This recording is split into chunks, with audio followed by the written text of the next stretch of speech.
Friends, welcome back. October 30th, 2022, Virtual Strangers 171. I am your host, Wes. With me, as always, my good friend Ruuts.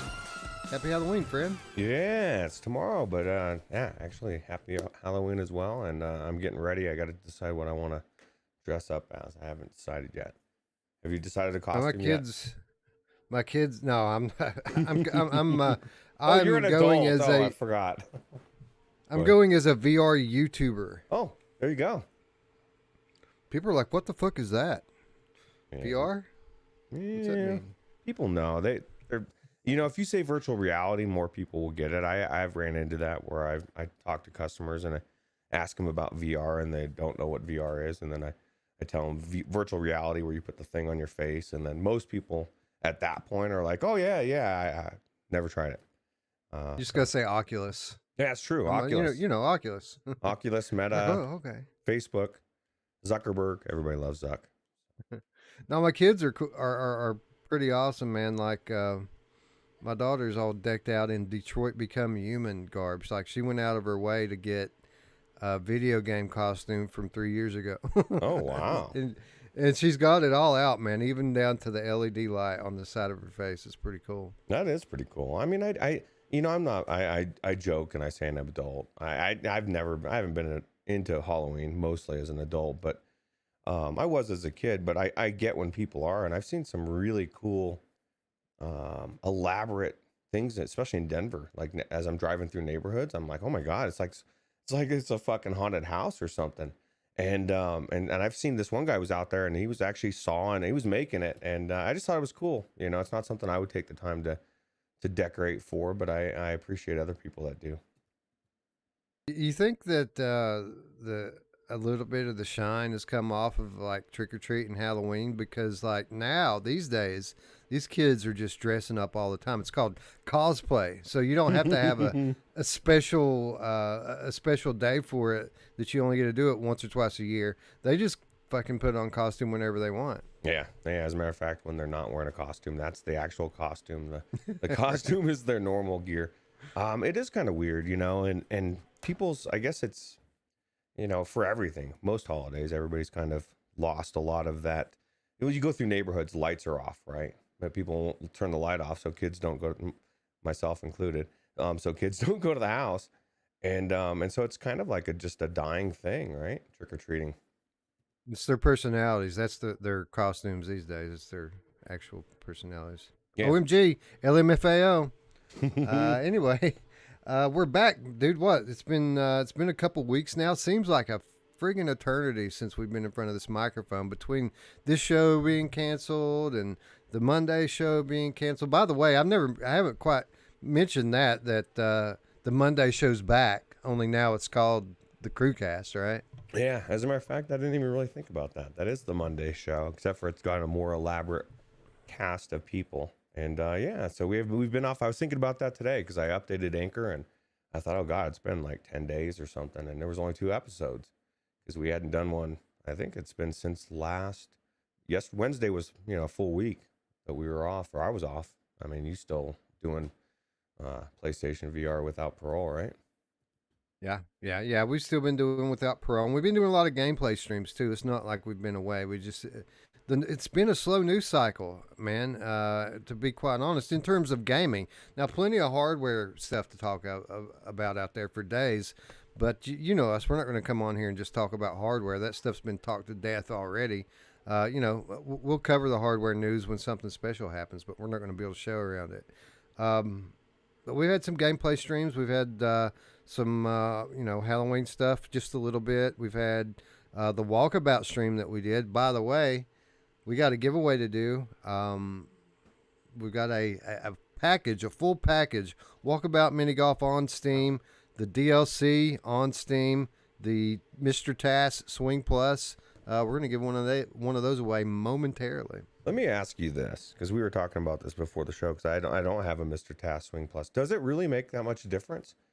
It does for me, because for me, and it may not for you, but for me, when I played Walkabout Mini Golf before, I was fucking annoyed. I was annoyed that in the game I'm holding something with two hands. In real life, I'm holding it with one. That was a big disconnect for me, and I'm not sure it helps, me play. Like, as you could see from watching our stream, I'm not great, but You're good. it, You're it better does than help. me. It makes me feel comfortable. I feel more comfortable playing with it. I look for it. It's enough. You know who It's else good enough to feels, make me find it. You know who else feels more comfortable playing with it? My mom! Yeah, so I would imagine, I guess it would give you more stability. I just was thinking about it because what I do is I grab my wrist, right? And so, like, that gives me this, it does, I mean, obviously it's not the same as grabbing the actual club with both hands, but it does give you stability, but I don't know, I'm just curious. So I think it helps me with like putting, especially like long putting situations where your actual form is going to play a part into your accuracy. I think it helps me with that, but it's mini golf. It's not like it's a legit golf game. I imagine if we were playing golf, whatever the golf Plus. game's called, yeah, Golf Plus. I imagine if we were playing that, it would probably make more of a difference. But like, we're trying to make it into bounce it off the wall, make it in the holes, and all this stuff, and very crazy shots. I'll tell you what, though, I need to go into that golf game because I did enjoy my, just when we were on the driving range for that short, just waiting in the beginning. And I was actually driving, trying to hit the things. I thought, wow, this is pretty cool. I felt like I was really golfing. And Walkabout Mini Golf is probably one of the best games, like Brian says, in VR, in my opinion. It's one of the best games on the platform. And it's definitely going to be amazing to win this for somebody, as well as the Mr. Task Swing Plus, you said, right? Yeah, we're doing a Swing Plus with the game on Steam. That was the cool thing about it, is that we had a full Steam prize package to give away. MASH had a full Quest prize package to give away. And let's be honest, this is the DLC key came from the developer. The controller attachment itself came from Guido. Shout out to him. Thank you for the donation. But the game key itself, that's courtesy of our patrons. So shout out to the patrons out there. Shout out to Paradise Decay with the $2 or £2 donation. Says your mom's Halloween treats. Oh, you don't know what she gives out, man. The kids are all lined up in her yard. Yeah, well, I'll tell you what, you got to be careful too, because she's one of those chicks. She'll knock you out. She'll give you a roofie. By the way, you wake up strapped up in a dungeon or something. Crazy. By the way, PD, why are you always talking about your mom? It's my mom, bro. You're supposed to say my mom. maybe PD has too much respect for his mother. Remember GT when he first saw this? He was like, "Whoa, you don't talk about my mom like or whatever," and we were so funny. It's just it's good times. Anyway, we are back for a little while. I got to say it though, Ruuts. Now it's getting to the point now where we have to give people weekly reminders that we're going away soon. I know, it's gonna be crazy. It's gonna be a crazy time. We decided for sure what our mode of doing the discussion is going to be as far as the game of the year discussion. No, I always wait till November to tick over before I really kick into full preparation mode, but that's like 2 days. So we'll be nailing down some of the details this week. I will say this, a couple of things. First of all, it is going to be a bit more of an abbreviated show this year. And by abbreviated, I mean we're going to hold it to under 10 hours. Hopefully, that's the goal. We're not going to go longer than the YouTube allotted time this year because we can't. Our preparation time is going to be super short this year, man, because I assume we're going to count the December releases in the game of the year, right? Yeah, I mean, we discussed it, and there's too many games that are like right on that edge. I mean, we could say no Saints and Sinners. Of course, that is like right on the edge. You could cut it off to what, December 2nd? Isn't that December 1st, or am I remembering that wrong? Let's just say this, and we'll talk about it more as the show goes on, but there's a couple of likely game of the year contenders coming out in the first week of December. So we're going to have a short period of time to play that stuff. So all the preparation is going to be done beforehand. We're going to have to do the show in December this year instead of January, unless we do it like super late in January, because as I have alluded to all year, I'm going for it, man. I'm going to Las Vegas in January to the winter CES. Nice.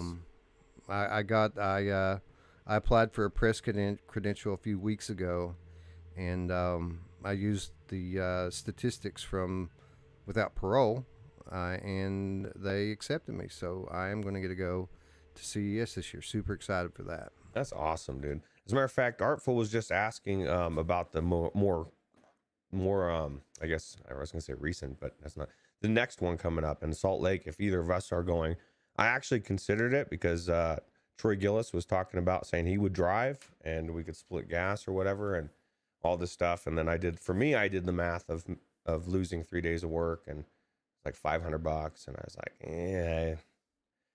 Like I don't get paid vacation. I like if I don't or time off. If I don't work, I don't get paid. So it's like it's just a no-brainer to not go. But I almost was gonna go. I thought about it. I would be going if it weren't for the fact that I was off work for almost 3 months with my foot. Like all of my time off and goodwill is spent until January. That's the reason why I can go to Vegas in January and not Salt Lake next week. It's because, you know, it's a new year. The calendar year rolls over. I've got new vacation time, and that allows me to go.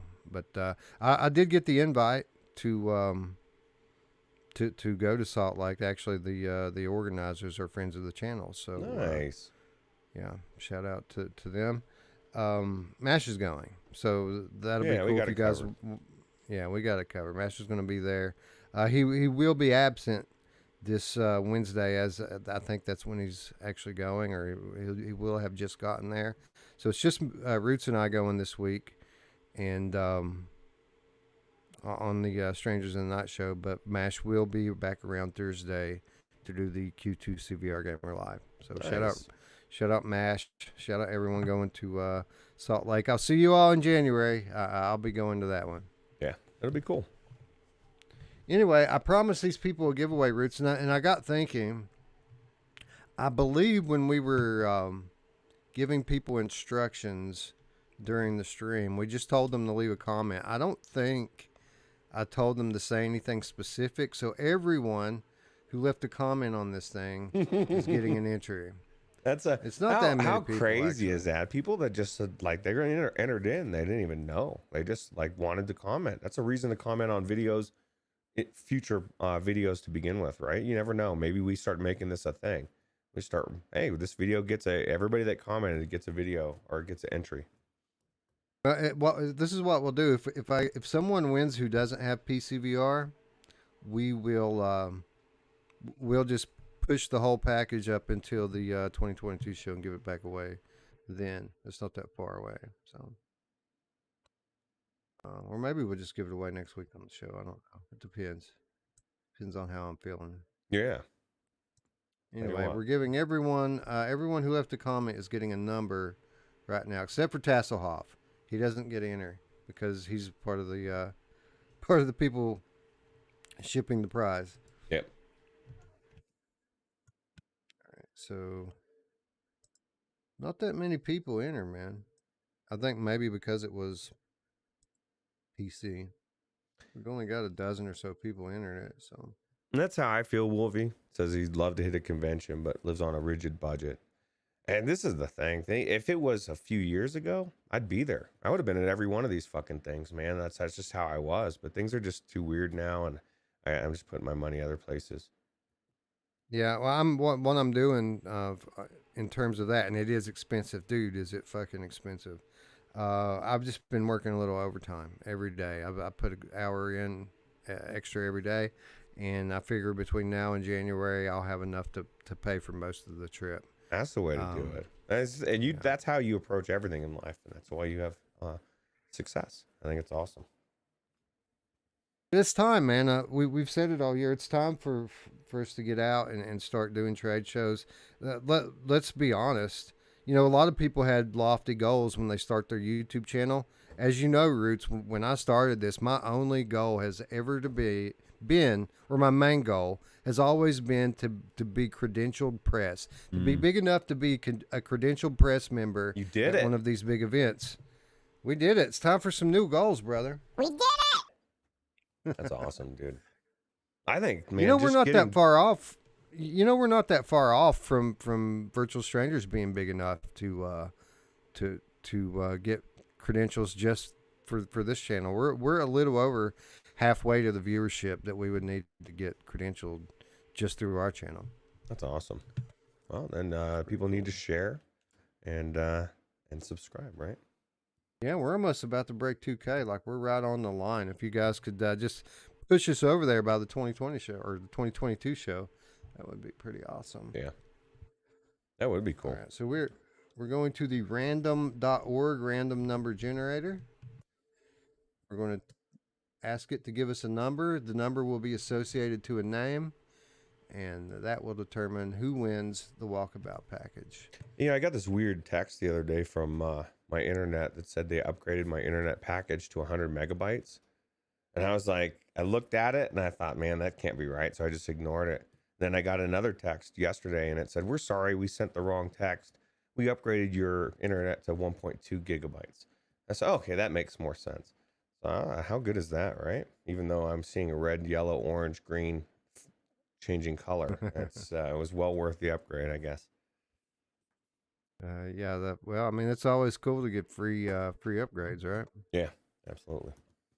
Paradise Decay, Virtual Strangers. Do you know who else can't wait for it to be big enough? My mom! Depending on who you're talking about, she's might have to wait for a while. I'm looking at you out there. And everybody's like, me? Fuck. Someone says, what are you giving away? Like, dude, we just said it. Like, all of it, we talked about it. Anyway. You know, he has Walkabout, but no DLC. Well, you need to get the DLC for Myst. It's about to drop, Scion. And if it's anything like this 20,000 Leagues, which was the coolest thing I've ever played. Like, I went in and I liked the other ones. This one was the coolest one I've been in so far. This one, this is what I've thought about a lot of these things. I thought, man, they've missed the mark. Like, they did cool things, but they could have made it really cool. This one was next level. I agree with that statement. You know, truth be told, the last one they did, I expected to love, and that was the Labyrinth one. Mm-hmm. And it was just okay to me. I thought it was all right, and that they could have done more. This 20,000 Leagues one is pretty awesome. It makes me even more excited for the Myst one that's coming up in about 2 weeks. Yeah, I can't wait. Yeah, looking forward to that one. Anyway, random.org random number generator. We press the button and it gives us number 6. Oh my God, number 6. Congratulations, number 6. I don't know who that is. Number 6 is Bacardi B. Oh my God, What I love up, Bacardi B.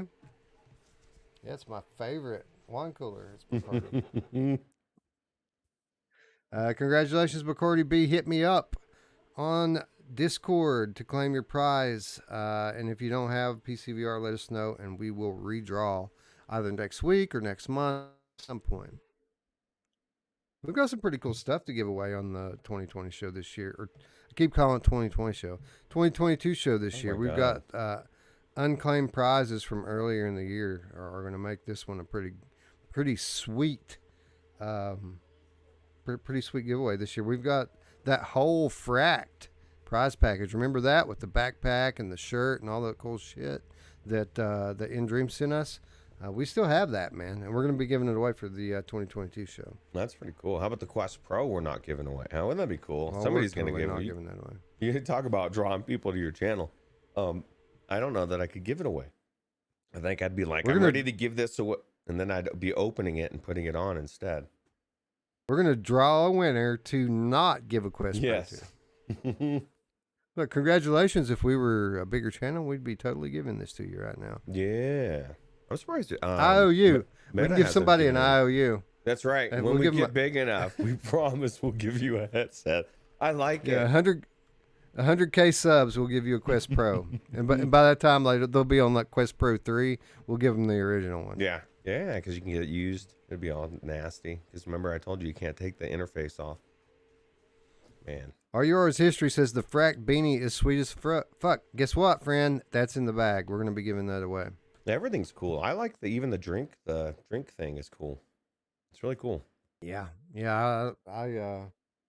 I try not to use it because it's so nice. You know, it's a nice water bottle. Yeah. Anyway, congratulations, Bacardi B. Hopefully, Hopefully you hopefully need you have it. PCVR. Yeah, hopefully you need this, right? Yeah. Well, I mean, okay, so what about this? What if Bacardi B says, I don't have the game, but I have it on Quest, and I would love to have the accessory. We'd still give Bacardi the accessory, right? Yeah, yeah. Okay. Bacardi B can pick and choose what they need, and we'll send them what they want. And if they want us to give away any part of the package, we'll just redraw. By the way, Roots, this Wednesday we're going to be doing Moss Book 2 on Steam, right? Which is what we've been waiting for, right?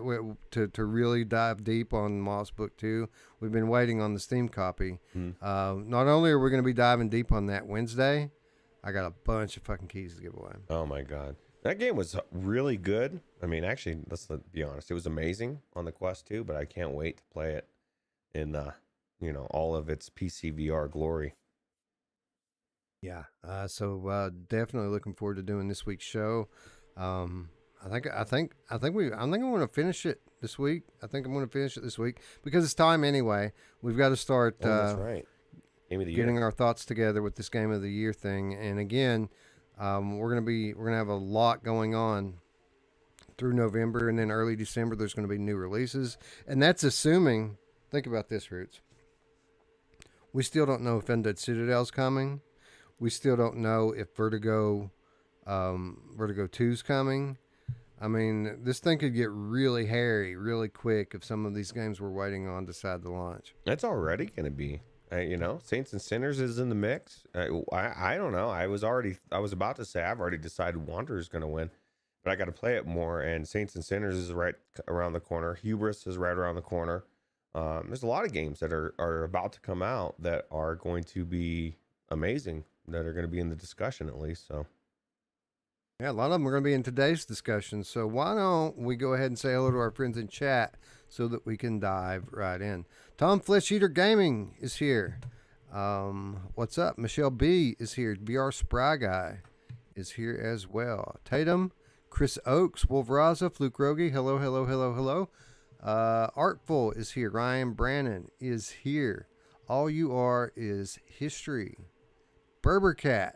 What up, what up, what up? Hack is here. Mind Jive, Warmac, Decepticon. We have a new name here. Ludovico Moriale. Ludovico Moriale. I love the name. Grazie. Hey, Mepper just slid in too. What's up, Mepper? What up, Mepper? Dark Angel is here. Scion is here. Hello, friends. Good to see you. Ludovico Moriale said, I shared on my Twitter, but 75% of my followers are bots. Hey, man, 75% of everyone's followers are bots, so don't feel bad about that. Yeah, well, I'll tell you what. There's a new sheriff in town, right? Gonna clean it up. That's true. That's true. I thought he was talking about YouTube. I was going to say, there's a lot of channels out there that aren't full of fake accounts. I know one of them is ours. Oh yeah, we've made sure of that. Like the bots don't want anything to do with our channel, man, with our 3-hour videos, except for the sex bots. The sex bots love our channel. They know that we have a bunch of lonely old men on here, and they target us every time we come on the air. PD is here. What up? Onikaze. What up? What up? Who else? Hussein X, good to see you. D-Rail, good to see you as well. And I think Recycled is here. What's up, Recycled? GB, the oozing game cat like mass. What's up? Decepticon, Ion the Icon, Corporate Zombie, and Vargosoft. Daniel Cass, that's as high as my my YouTube chat will allow me to go.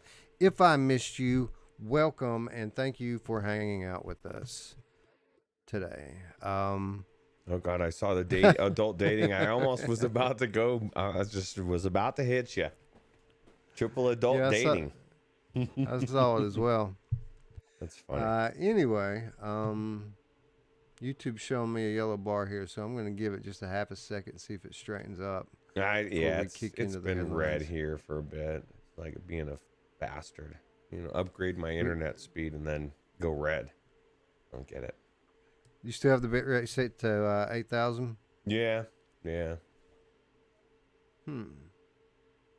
Oh well, I guess it's it must be running, or else people would be complaining about it. So it must be doing all right.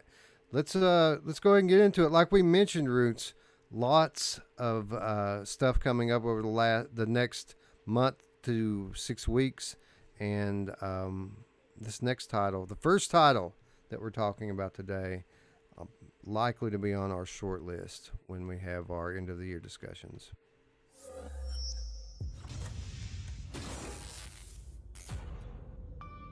All right, let's see what this blueprint is all about.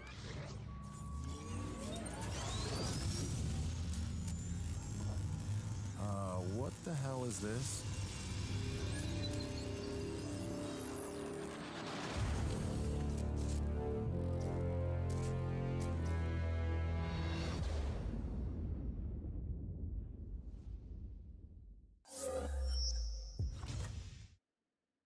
Hubris launches December 7th for PCVR, with Quest 2 and PSVR 2 coming next year. This from Harry Baker at UploadVR.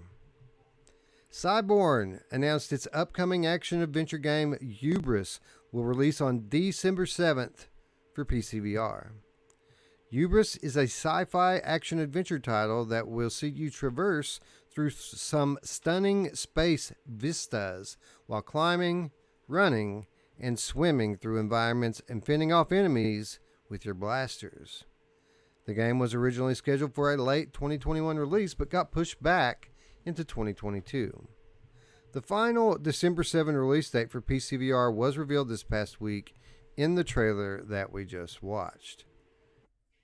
We've been hands-on with Hubris twice now, and that goes for Upload VR as well as our channel. We've been on hands-on with it twice as well. Both times, we came away impressed with the visuals.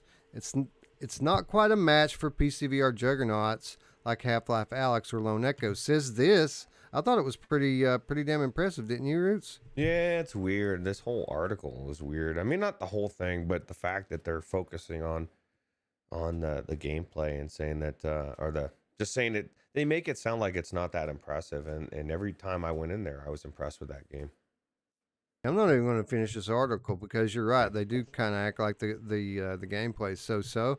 And I thought the gameplay was awesome, man. There was climbing, there was combat, there was some puzzling and some collecting. I thought it was nice, well-rounded, story-driven adventure game. And far. They make it sound like it was like we saw the whole thing too. We got a small early snippet, right? So I imagine, it did say in the article that, there's time before launch that they could get this right. And I don't know, I guess the most recent demo was a while ago, right?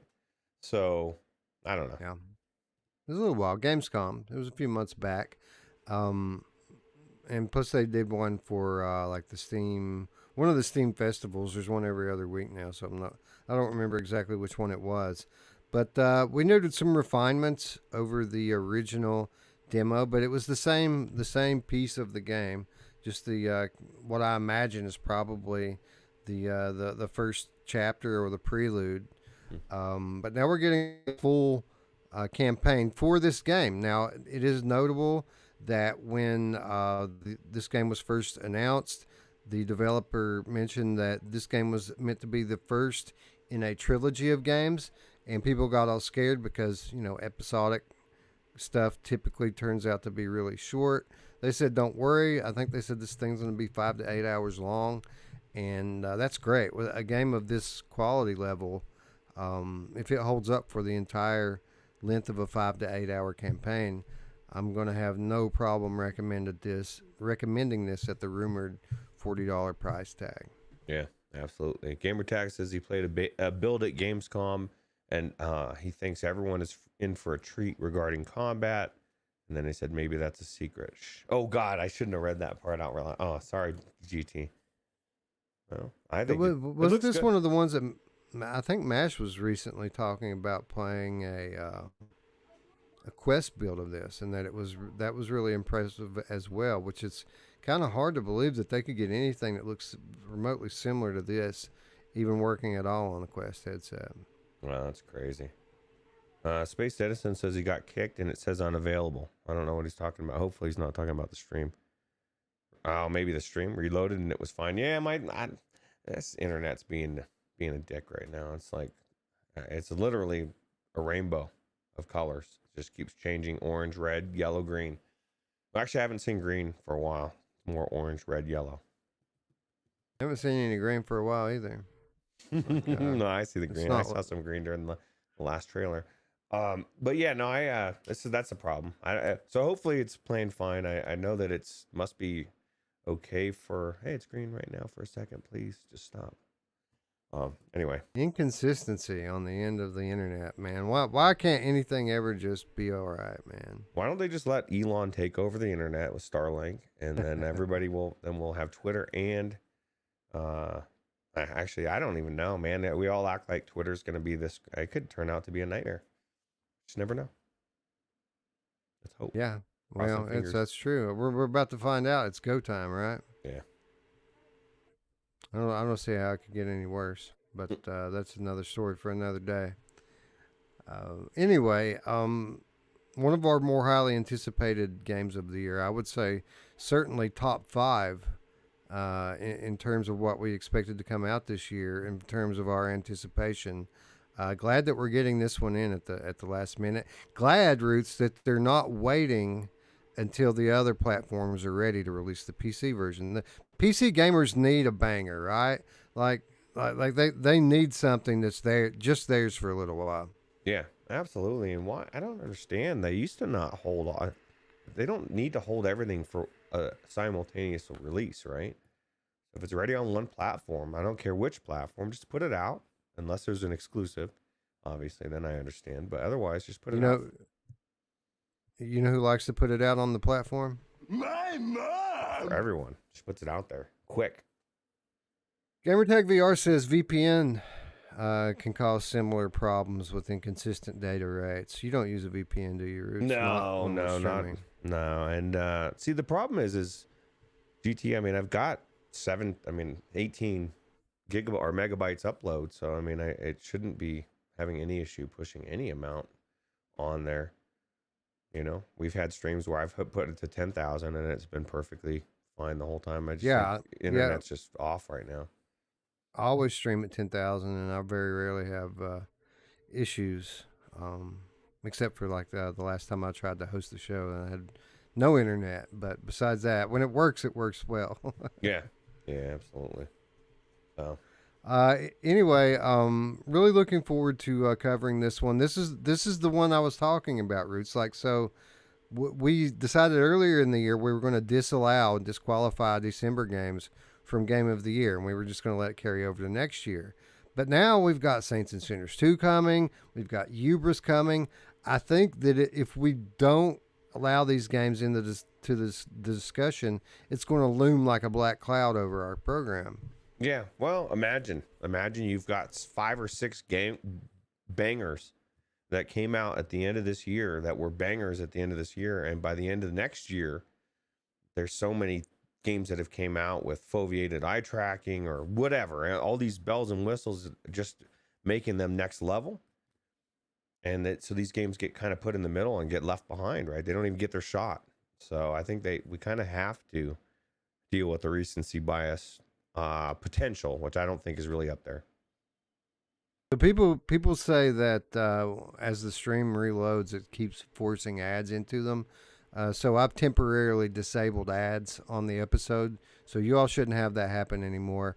I'll just go back and re-enable them after the show's over with. So my apologies to all out there. Well, what's weird is even though it's going up and down a little bit, it still has never dropped below like 4,000. So I would imagine for most people it's fine.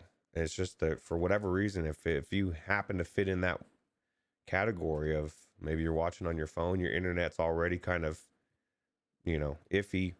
It's going to cause an issue. But most people, I would imagine, if you throw us in the chat and let us know if yours is going fine. Like somebody said, it's hitched twice, but other than that, it's been working great. So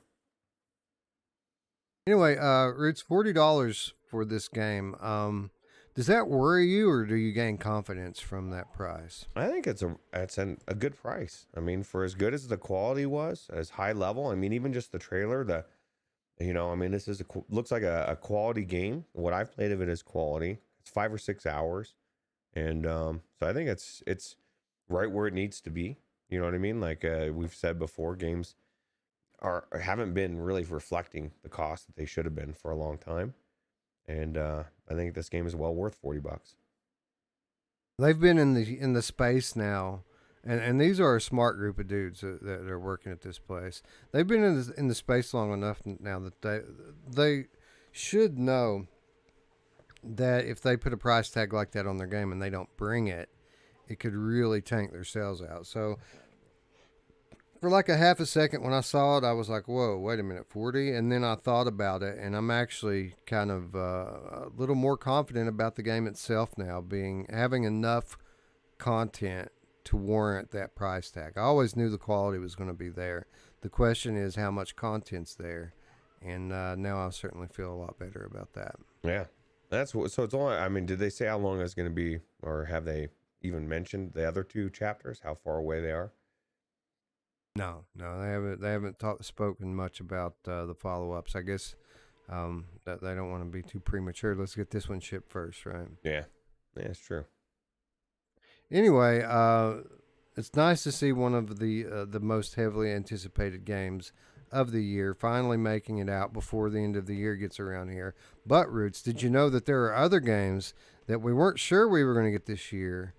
That are likely going to drop. Stuff we didn't even know we wanted, Roots, might end up being in this discussion as well.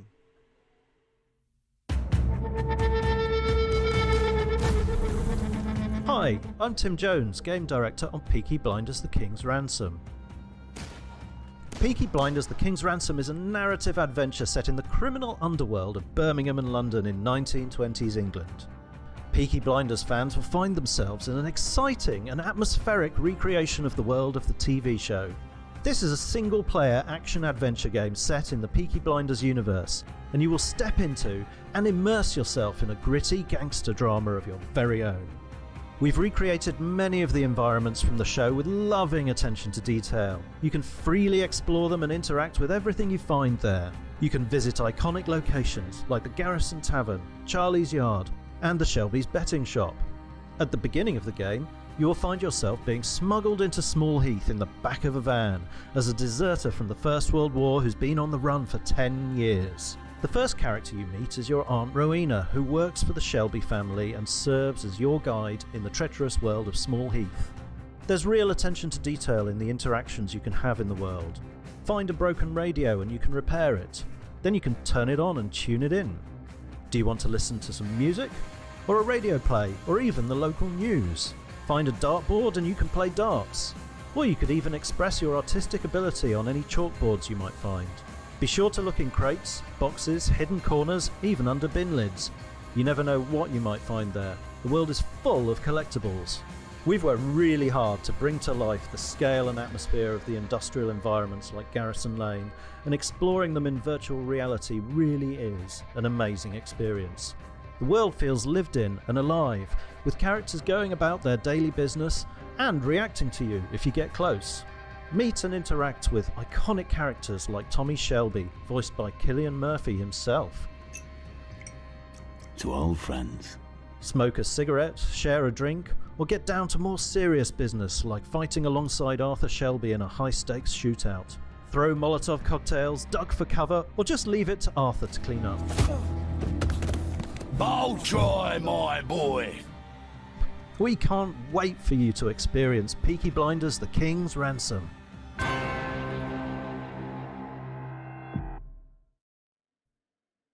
A new gameplay trailer has emerged for Peaky Blinders The King's Ransom. This from Arthans VR.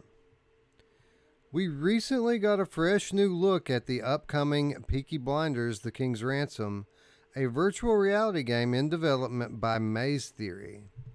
Announced earlier this year, this game, which is inspired by the epic gangster drama, is set to be releasing onto MetaQuest 2 and PSVR headsets. According to the game description, we can expect to come face to face with the notorious crime boss Tommy Shelby, voiced by Cillian Murphy, and his hot-headed brother Arthur, voiced by Paul Anderson. You've been fleeing from the firing squad for over a decade. Turning to the infamous Tommy Shelby for help, you become embroiled in the hunt for Churchill's Red Box, a briefcase containing the names and locations of every British agent found around the globe. As you're drawn deeper into the criminal underworld, you'll find yourself at war once again. A clash of revolvers and ego, where your only hope at redemption is to retrieve that box. Navigate the gritty streets of Birmingham and London, freely exploring well-known locations from the show, including the Garrison Pub, Charlie's Yard, and Shelby's Betting Shop, as you take down rivals and move up in the world. Immerse yourself in authentic environments filled with dramatic encounters, collectible objects, and hidden stories. Interact with iconic and believable characters as you form bonds and uncover allegiances. Keep a level head as simmering tensions explode into intense action. Defeat the odds and win at any cost by order of the Peaky Blinders. The Peaky Blinders, Ruuts. Come on, I'm putting my accent on for you, bro. You did it. I never. Have you seen the show? I've never watched the show. I know Wolfie says that if you are gonna play this game, you might be better off to watch the first. If you're interested in the show, to watch the first season. I think it was the first season, so you don't kind of like what was said to me about what's it called, Westworld, right? So. Yeah. I haven't watched it either, but I'm thinking that I probably should. What I have watched is our friend Gamertag VR play through this demo that has made the rounds with a few, not very many, but a few of the VR YouTubers have gotten from Maze Theory. And they're playing on Quest Routes, and this footage that we're seeing in this promo here, this is what the Quest game looks like. Wow. It's kind of crazy. That is crazy. Well, it just shows you that they're finally figuring out how to fine-tune this hardware, right? It's just amazing what they can do with it now. They're getting better, man. Like these games that are coming on Quest 2, the ones that have a little money behind them, like the Peaky Blinders and the Red Matters and Moss and stuff like this, they're getting better and better and better. And I think it's kind of funny because, you know, people kind of have this idea of what Quest games are going to be over the next year. And that's not even considering after Quest 3 comes out and we have all new hardware. But people kind of dismiss Quest going forward as kind of a player, like a real player in the gaming. Most people think that it's going to be a blowout by PSVR 2, but I say not so fast. I say Meta's got a nice stable of developers under the belt, and third parties are really starting to find their stride with this hardware. And I mean, we're getting more and more games out that look like this and have deeper gameplay loops. It's not going to always just be a place for casual multiplayer games and cooking sims. We're going to get some good stuff from this device before it sees the end of its life. Yeah, absolutely. It's definitely coming. And who knows what they're going to do with cloud gaming.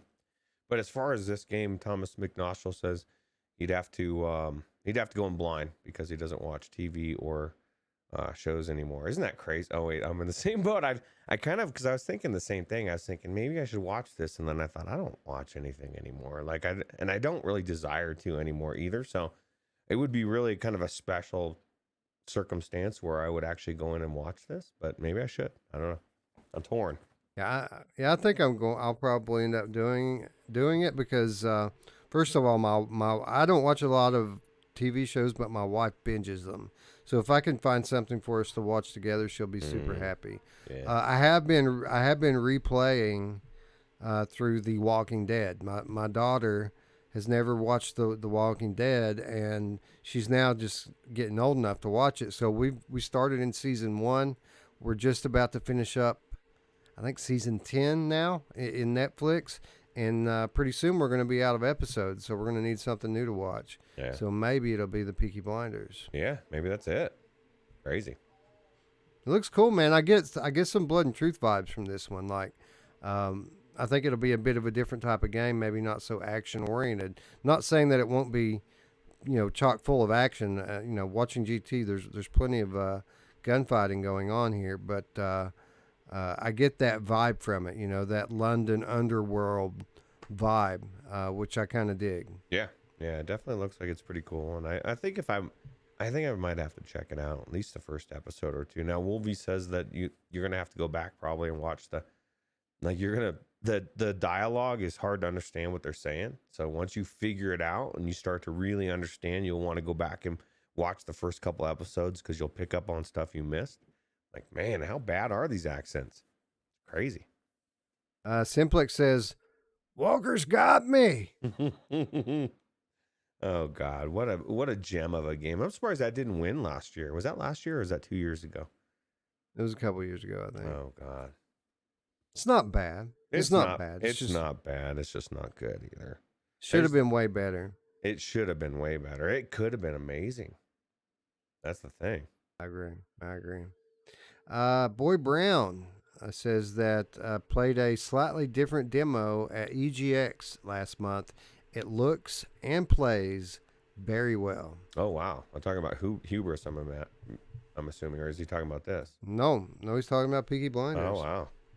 Oh, that's your accent. Well, they don't do it as well as you, Boy Brown.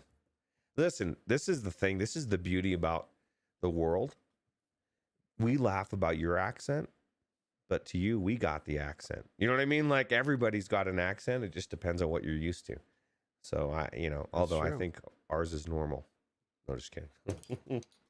I don't have an accent, man. That's right. You can't tell. I'm from South. From Kentucky, right? That's right.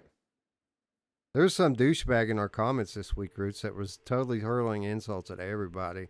And the best thing that they could come up with for me was that I'm a hillbilly. Really? In which in this show? Yeah, multiple of our videos from the same douchebag, just insulting everyone. Oh wow! He came in twice on you, man. Like, he really has something against you. Oh God! Well, who doesn't have something against me these days, right? I don't give a. Yeah. Oh, now I gotta go see. Now I'm not gonna sleep tonight, Wes. Oh yeah, I'll show you after the show. It's really quite funny. That is funny. Well, they insulted me, you, Mash, and PD. How about that? What? Yeah, I know, right? There's nothing to say about PD except for that he's a nice guy.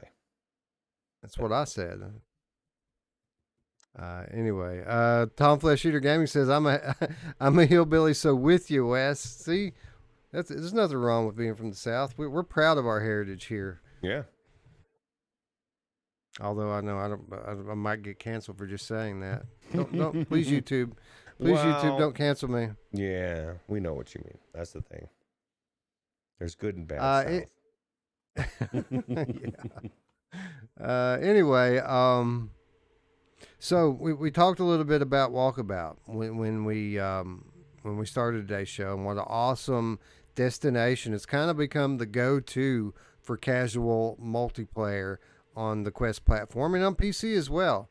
But there could be a worthy challenger entering the arena very soon. Hey, listen up. You're about to get a lesson from an actual virtual legend. It's me, Sly Pockets. We're about to bring the coolest pool halls into your living room with Forever Pool. Oh yeah, it's time to aim, lock, and shoot. I love a clean break. We got a ringer.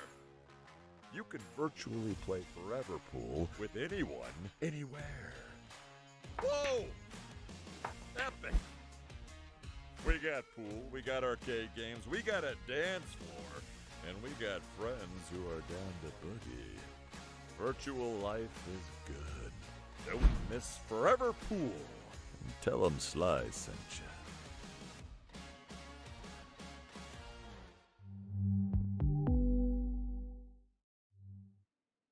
Forever Pool coming soon to Quest 2 and Quest Pro Roots.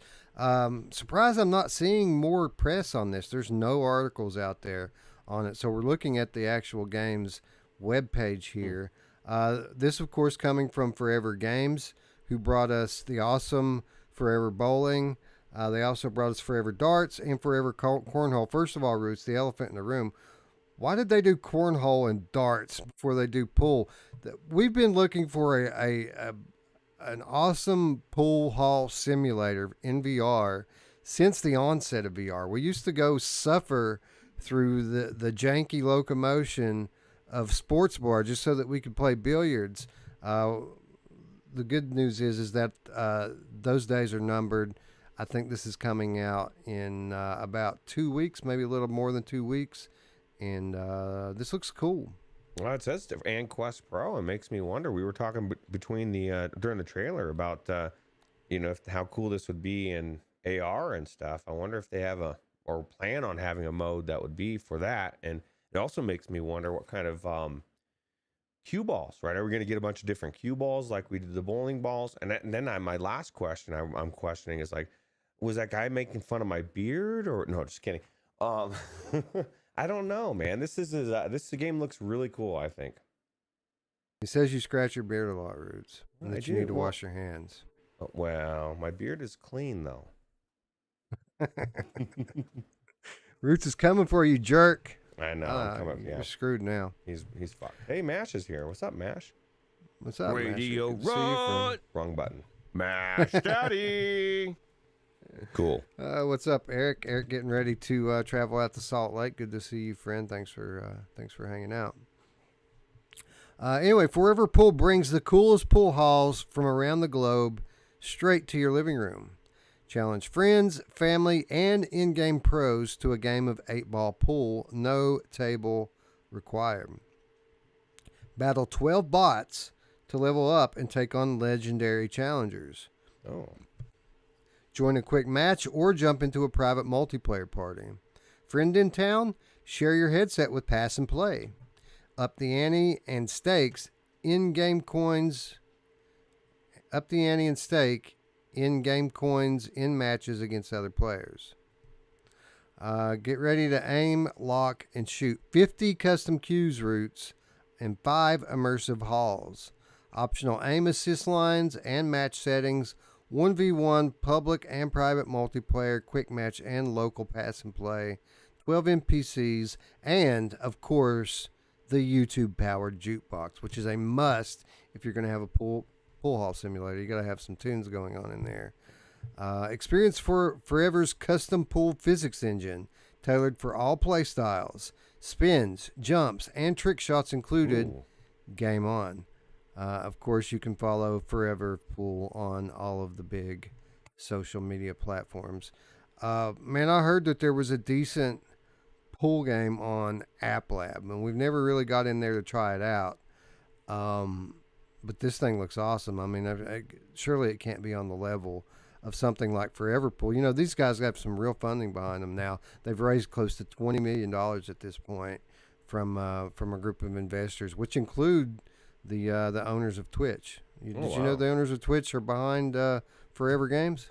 I did not. That's actually a good thing for everybody, right? I want to see more Twitch integration with VR.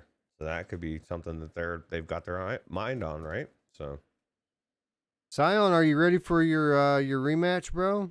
I remember when I beat Scion Roots. yeah, I do. And actually, I was just asking Wes between if this game, if he thought that there would be a benefit to the new controllers, right, for the Quest Pro.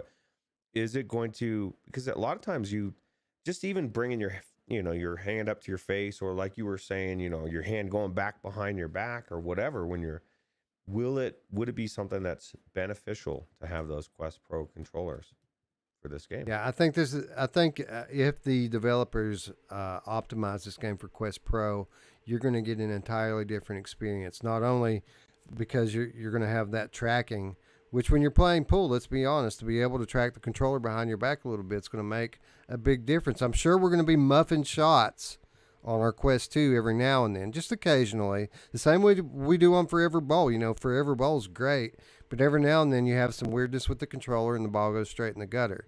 I'm blaming it on the controller's roots. But we're going to have more of that in here, I got to imagine, unless you're like our friend Mash here and have one of the new headsets. Yeah, no, Mash is going to be dominating. We're going to go in there and we're going to get our asses kicked at this game by Mash. He's going to be Quest Proing it up. And I refuse. Well, are we going to I refuse. His facial expressions, maybe? I don't know. Yeah, that's true. That's true. That's possible. I really would love to see them implement some AR into this. This would be cool to be able to just put the damn pool table right in your real life room. I'm kind of getting excited for this mixed reality stuff, Roots. I think there are cool applications for it. Again, it's going to be a while before they get it all ironed out and everyone has their headsets. But, you know, a year and a half from now, I could totally see us playing mixed reality pool. Yep, absolutely. So you're getting excited for it? Does that mean you're getting it this weekend? You're picking it up? Best Buy. Oh no, I'm getting Quest 3. As soon as Quest 3 comes available, I'm going to get it. Yeah, me too.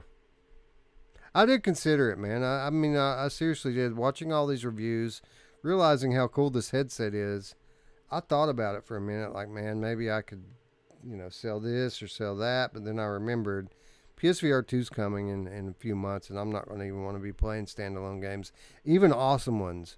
I'm not going to really want to be playing anything else. And then Quest 3's coming later that year. So this would literally be buying a Band-Aid to do me over for 5 months. You know what I mean? And if I'm going to buy something that's $1,500, I'm getting a fucking 4090 is what I'm getting. Yeah, absolutely. It's funny you said that because I actually went through the mental gymnastics of what I would have to do and, you know, what sell this, and this. And then I came to the conclusion as well that it's just not going to happen.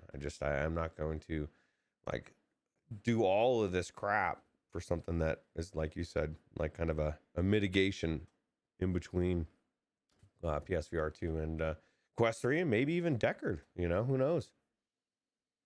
So Yeah, who knows? And, you know, well, I don't think it's coming anytime soon, but it might.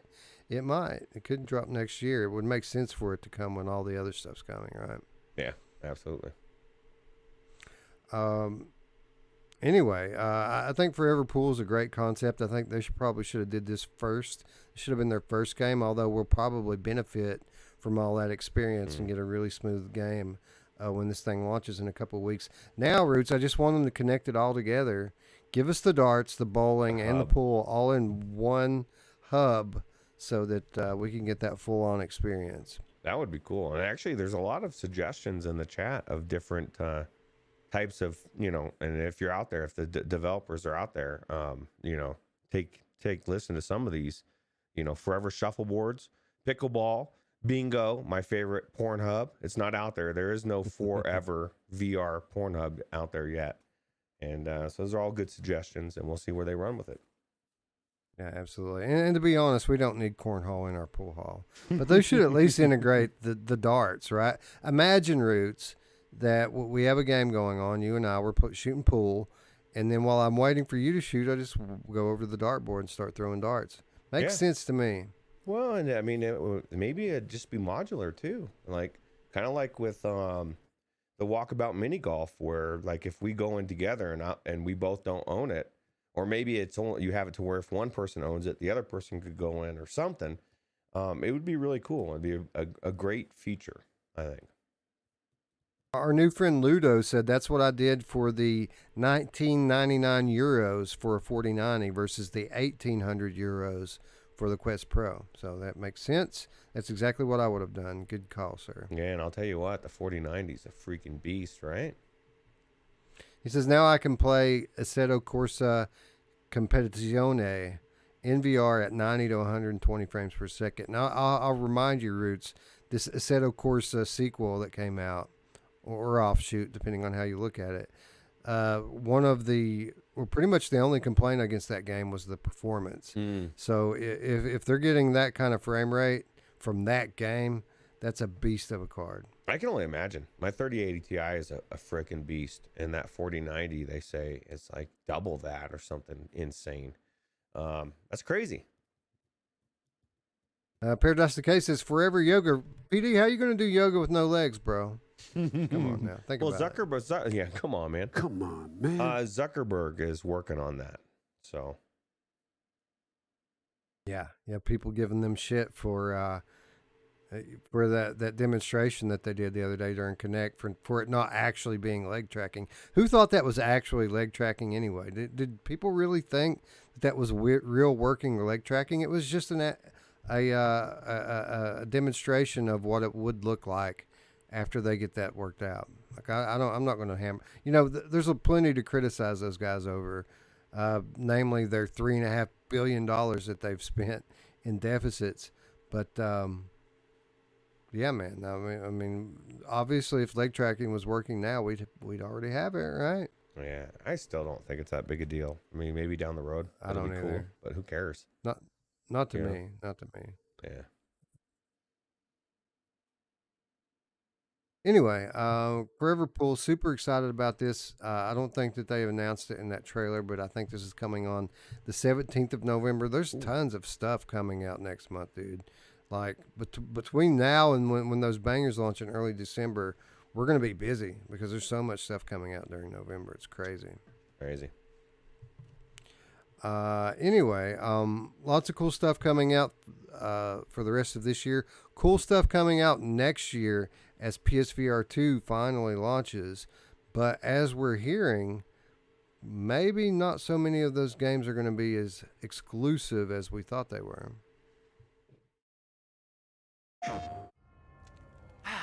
Now, let's take a look at him.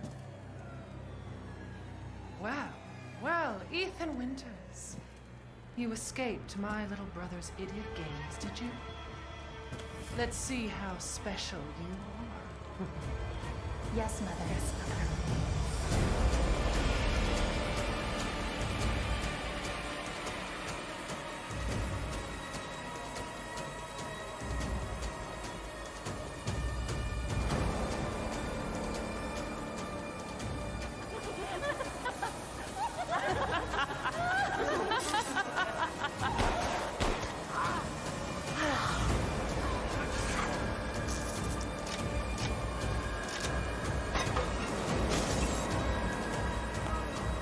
Man blood. Oh, careful what you wish for, Ethan Winters.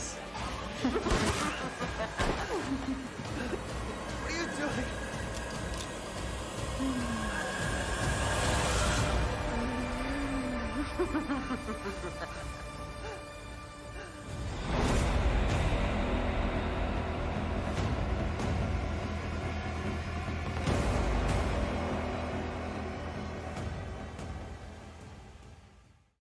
PlayStation.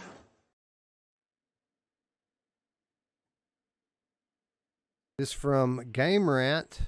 Rumor: Capcom may release VR Resident Evil Village on PC. A number of recent updates to Resident Evil Village on Steam suggest that Capcom could be preparing to launch the VR version of the game on PC. Capcom may be working on releasing the VR version of Resident Evil Village for PC, according to a series of stealthy file changes.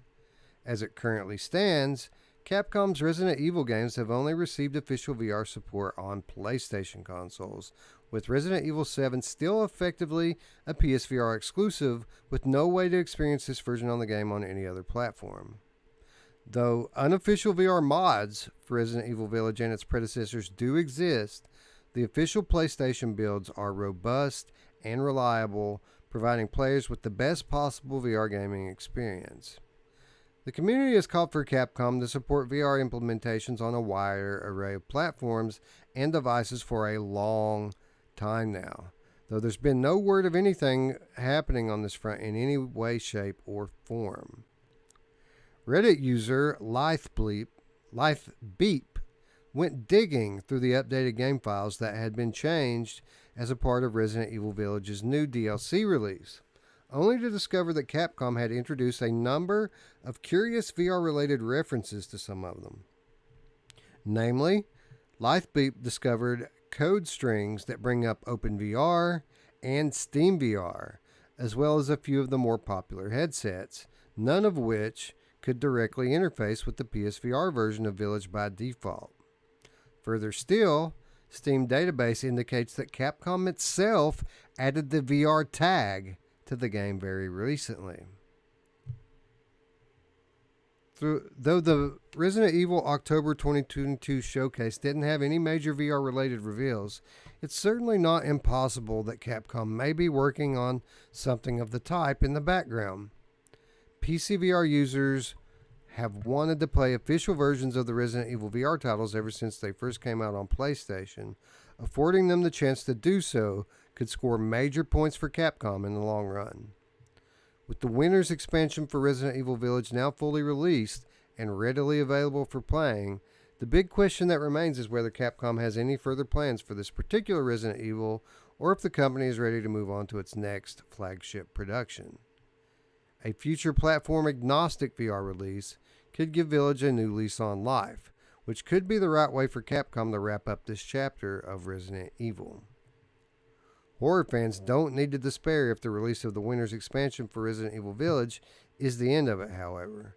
Resident Evil 4 Remake isn't too far out, and the bits and pieces that Capcom has shown off so far suggest that the team is working hard to make the game feel as close to the original as it possibly could, with improvements provided in all the places where they were needed. Resident Evil Village is available on PC, PS4, PS5, Switch, Xbox One, and Xbox Series X. Roots, I'm canceling my pre-order, man. I don't need a PSVR 2 anymore. Yeah. All I wanted to play was this game, and if it's coming to PC, I'm just going to save my money, bro. I already sold my PS5 yesterday just because I saw this article. I was like, I don't need it. I'm out. Wait, Returnal VR might be a thing. Actually, I guess there may be a mod on PCVR, but somebody was saying in the chat about that this was making the rumors of the maybe Half-Life Alyx going to Sony, and we're seeing, like we've been talking about for the last couple months, it seems like there's a lot of backdoor deals going on between the two, right? Things are loosening up a lot more, and I wouldn't doubt if we started to see even more games come into PCVR. Who knows? I wouldn't be surprised if there was like maybe a timed exclusive going on PlayStation, and maybe this game does eventually come over to PCVR. A lot of people say, well, 7 never came. Well, let's be honest. The official VR support for Resident Evil 7 was kind of a tack on, right? It was kind of a VR mode. It wasn't really full VR support like Resident Evil Village is getting, with full motion controller support and button parity between the new controllers and existing PCVR controllers. This was going to be a lot easier for them to bring over, and I'm sure it will be a lot more well received as a full-fledged VR game. Yeah, absolutely. Isn't it funny that we got the sex bot in here right as we're talking about the sexiest game coming to PlayStation VR 2, Resident Evil 8? And I was like, oh my God, it's just like it knew. This is crazy. I think this is cool. I definitely, does this make you like, you're obviously still going to wait for the best version, right? Say this, obviously I would imagine this is timed exclusive. It would come after. But say if it came out tomorrow, you would still wait for the PlayStation VR 2 version, right? Because I think it's going to be a better version. Yeah, I would, just because I want to experience it on the new hardware with all of the new features and the new controllers. But it would be a lot more difficult if we got the official version of Village tomorrow on PC. It'd be kind of hard not to take a peek. I'll tell you what I would do. I would play through the parts again that I've already played through. That's probably what I would do. That's a good point. Paradise Decay says, are we sure that this is going to happen? Are we still waiting on RE7 in VR? Which is true, PD, but I would add that just the fact, like this article says, that they're seeing this stuff in the coding. Something's happening, right? Yeah. I would be shocked at this point if it didn't happen on PC at some point. Again, this doesn't mean it's going to launch. Maybe it will, but this doesn't necessarily mean that. It just means that they're working on a PC version of it to launch at some point. Yeah, absolutely. Our friend Ludo says, I didn't know that there was a VR mod for Village on PC. Yes, Resident Evil 2, Resident Evil 3, Resident Evil 7, and Resident Evil 8 are all fully playable on PC through the Prey Dog mod with full motion control support as well. It plays like a native VR game, and we actually featured it on the channel here a few months back, and it was amazing. Looks amazing, right? Looks and runs amazing. You know, now that I've said that out loud, that I would just go play those levels over again. Now I kind of want to go do that anyway. Like, That'd I be think a good I might. Halloween stream. Yeah. I'm thinking hard about that because so good. But now that I mentioned it, I never finished 2. Haven't even tried the Resident Evil 3 in VR yet. So there's plenty of Resident Evil to go around, thanks to our savior, Prey Dog. That's true. Actually, I need to go back into it because I mean, when I was running it before, I think I had the new processor, but not the new video card. So I think between the two, I should be able to have like a buttery smooth. What a horrible! I'm so tired of that. An amazing experience. No buttery smooth. Man. Not buttery smooth. Not buttery Margarine smooth. Yeah, that's right. We don't like real food here. We only like chemicals. Yeah, that's right. We can't have anything natural, man. Decepticon said the Bendy mod is incoming. That's true, and that looks cool. There's lots of, I mean, the mods just don't friggin' stop, man. The mods don't stop. And you know what I'm surprised of, Roots? Like, Uncharted's been out on PC for a week now, and like the flat gamers aren't buying it, and no one's mentioned anything about a VR mod for it. I even went to my mod group on Twitter and asked, is anybody going to try to get this thing running in Reshade or something? Crickets, man. It's like nobody wants to play Uncharted. What the hell's going on? I don't know. I never played it, so I don't know I mean, I know that was Mash's big dream, right? Or his game that he played, I think, back in the day. Or one of them anyway. So I don't know. Maybe Luke Ross is working on it. I mean, I'm hoping he's still working on Spider-Man. I actually haven't checked his Patreon for a while. I don't know what he's working on. Yeah, I thought about messaging him just to see, hey, you're going to do this, man? I want to play it. I thought about picking it up and just trying it myself. Nobody else wants to do it. Maybe we'll just do it ourselves. That's true. So you played it back in the day, right? Yeah, I played all the way through it. I finished it. It's like a freaking 20, 30-hour game. I played all the way through it. Okay, so it's worth playing, huh? Oh, it's awesome, dude. Well, this is 2 games, by the way. I haven't played the other one, but this is a collection of 2 different games, fully upgraded and upscaled for PCVR. Oh, wow. Yep. It looks awesome. So maybe we'll do that. Maybe if we get a minute between now and the end of the year, we'll pick it up. I think I saw it on sale for like $30 the other day. So I stared at it real hard, man. If I knew it worked, I would have picked it up in a heartbeat. Well, I'm surprised PD hasn't worked on it. Come on, PD. We need to know. Does Uncharted work in Reshade or not? Yeah, He's the after one I put go over to. VRAN. After I put over VRAN so hard the other day, nobody wants to check out Uncharted for me. I feel betrayed. Anyway, Space Innocent says Bendy's on sale right now for $6. We probably should pick it up while it's on sale. Yeah. I don't even know what Bendy is. Have you seen that? You haven't seen Bendy and the Ink Machine? No, I've heard Ink. I don't know. Is it something? Where did you see it? Is it on Steam or something, or how did I? Yeah, miss it's a fairly popular Steam flat game. It's an indie game, gotcha. but it's pretty cool, man. It's got this black and white like animated art style. Looks like old animation.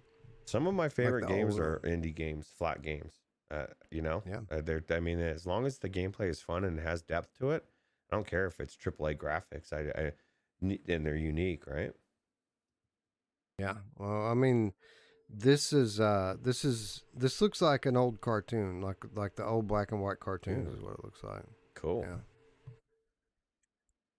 Anyway, Tatum says it's on the Steam Halloween sale. A lot of stuff is, and there's some awesome deals going on right now. It's kind of crazy all the discounts that are flying around on Steam and the other platforms. Yeah, true. Anyway, let's take a look here. What else do we have in the headlines? I think we are winding down quickly and getting close to the reminders, although we do have one more upcoming release to talk about.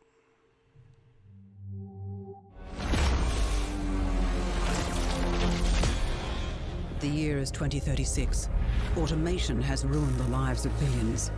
In Australia, the Espire program is resurrected to take down the techno-terrorist network Hubris. Your code name is Poe. Nobody knows you're alive, and nobody can know. You will take control of Espire and shut Hubris down. But first, it's time to select your frame. Choose to be a formidable foe in combat, causing mayhem within enemy ranks. Or fly under the radar using an array of smart tools. Choose wisely. We've got nothing left to stop them besides you. Drop your weapon now. Poe, we need you. Time is running out. We only have 10 days. 9, 8, 7, 6, 5, 4,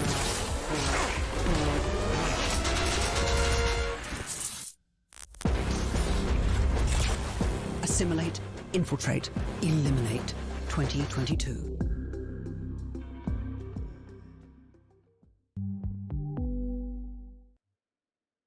This once again from Harry Baker at Upload VR. This is an exclusive Espire 2 multiplayer co-op preview.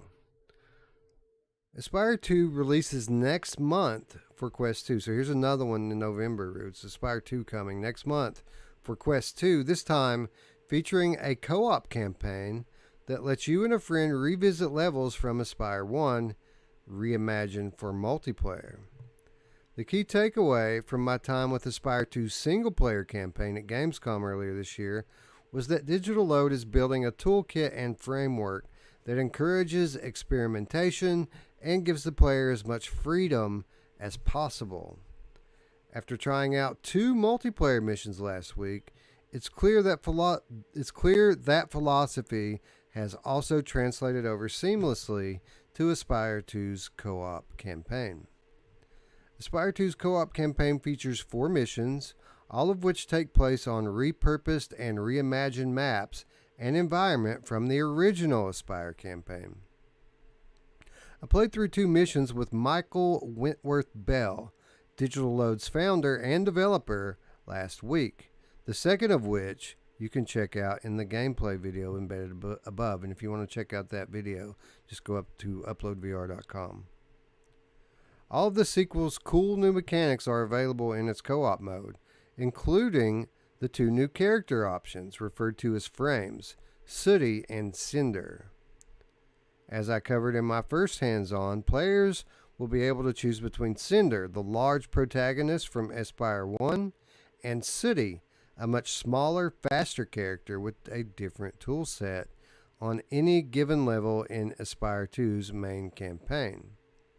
While the maps stay the same, your options and approach will change depending on the character that you pick. Sooty can reach places or discover items that Cinder can't, and vice versa. In Espire 2's co-op campaign, one player will embody Sooty and the other Cinder. You'll have to work together, using each character's strengths and unique abilities to achieve each mission's given objectives. This means your approach to each level can be quite open-ended, with many different options available and select routes available for either frame. While it's still the same stealth gameplay as the main campaign, the strategy becomes much more about coordination and communication, with players able to tackle challenges together or split up in different directions. All of the cool and interesting new mechanics from the single player are also available in co-op, now with additional uses, thanks to the presence of 2 players. A good example is Sooty's Noisemaker, a throwable device that Sooty can speak into remotely, used to either distract enemy or issue commands. In co-op, the Noisemaker can be deployed directly onto the other player, potentially opening up some interesting or chaotic combos. However, the double the operatives also means there's double the chance to blow your cover. Going for that perfect stealth run will be a little harder with 2 players, requiring good coordination. That being said, Digital Load doesn't want to punish players for having fun. If you want to go guns blazing and ignore stealth, you're more than welcome to. It'll just mean your final mission rating isn't very high. The mission rating will likely be the make or break for the co-op mode's replayability. Espire 2 has a couple of different post-mission rating stats, including a 5-star rating, 5 badges, and a mission budget. The 5-star rating is determined by your overall performance, measured by factors such as time, stealth, detection, unnecessary kills, and more. On the other hand, badges are awarded for specific achievements, such as remaining undetected across an entire mission or performing only non-lethal takedowns.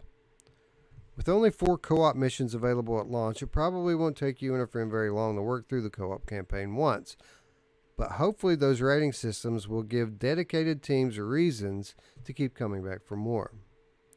At the very least, it should ensure that the casual players can have fun without taking things too seriously, while the hardcore stealth fans can buddy up and work toward the top of the leaderboards together. Overall, what I played with Espire 2's co-op was a surprisingly fun and dynamic experience. All of the intelligent environment and mechanic designs from the single player carries over to the co-op, with the multiplayer adding yet another level of strategy. There's a lot of potential to be had in working with the same teammate across multiple attempts, aiming for that perfect run. The question will be whether there's truly enough long-term diversity in the gameplay to sustain replaying the same 4 maps multiple times just to improve your rating, but that's something to evaluate after launch. Between the single player and co-op modes we've tried so far, Espire 2 looks set to be a solid addition to the Quest 2's stealth lineup when it launches in November. Keep an eye out for more coverage and our full review in the lead up to release. So, Ruuts, Aspire's an interesting one with us because while we were critical of a few things and very critical of a few more, I do feel like this game was a bit underrated overall. I think people were overly critical of it, and really my biggest problem with the original game was that there was kind of a lack of content in terms of the campaign. Lots of replayable missions and things like this after you finish the campaign, but you know, we like that story-driven, objective-based gameplay. Although I do think that being able to go in and replay that whole, you know, first thing together is going to make for a lot more fun, even if we don't have to stealth our way through it. Yeah, absolutely. That's all in the second game. The first game, right? Now, Wolfie's got a good point. He says 4 levels is not a lot. He's hoping they're big, like effing big, and new levels as well. Because that part of me is thinking, well, you know, if they've got the 4 levels, plus you're able to play that first game, that justifies it. But then I think, is that where they leave it? Right? Do they leave it at that point, or do they, you know, give us more? Well, at launch, the 4 levels is just the co-op campaign, and these 4 levels are from the original game. So you're playing co-op. They do structure it as a campaign from the first game. And were there more than 4 levels in the first game? If there were, there weren't many more. Yeah, it didn't seem like there was that many more. But they were fairly big levels. There was a decent amount of gameplay there, especially when you're thinking about it in terms of being an attack on extra mode, because the single player campaign in Espire 2 is a completely different thing. So I think that you know, while it might not have more than 4 co-op levels at launch, I think we probably over time are going to see these single player levels also pick up co-op support, just because it makes sense. Yeah. Cool. Yeah. I mean, it does. I agree with Bluebell. It looks good to me. It looks the looks is good, if not better than the first one. And the first one was good. So definitely psyched to see it. Yeah, I agree. Like, I had fun with Espire. Like, I was critical of it because it's a stealth game that doesn't make you be stealth. I always felt basically no pressure. Like, I would try to stealth through a level, but if I got caught, it was no sweat. I would just, you know, kill everybody. The game does penalize you in terms of like your ratings and things at the end, but who gives a shit about that? Not me. No. I mean, what would be more cool would be you could beat it stealth or not stealth, but it would be so much a pain in the ass or so hard. It's possible, but the easiest way is stealth, right?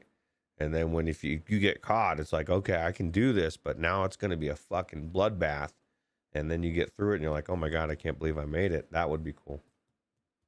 And now we're going to be able to work together to distract these douchebags. And You have to. you know, That's what's yeah, kind of cool, and right? Espire 1's cool. They do a lot of stuff that we haven't seen in other games. I mean, they have voice commands. Like, you can tell people to drop their weapon just by saying it to them, and they will.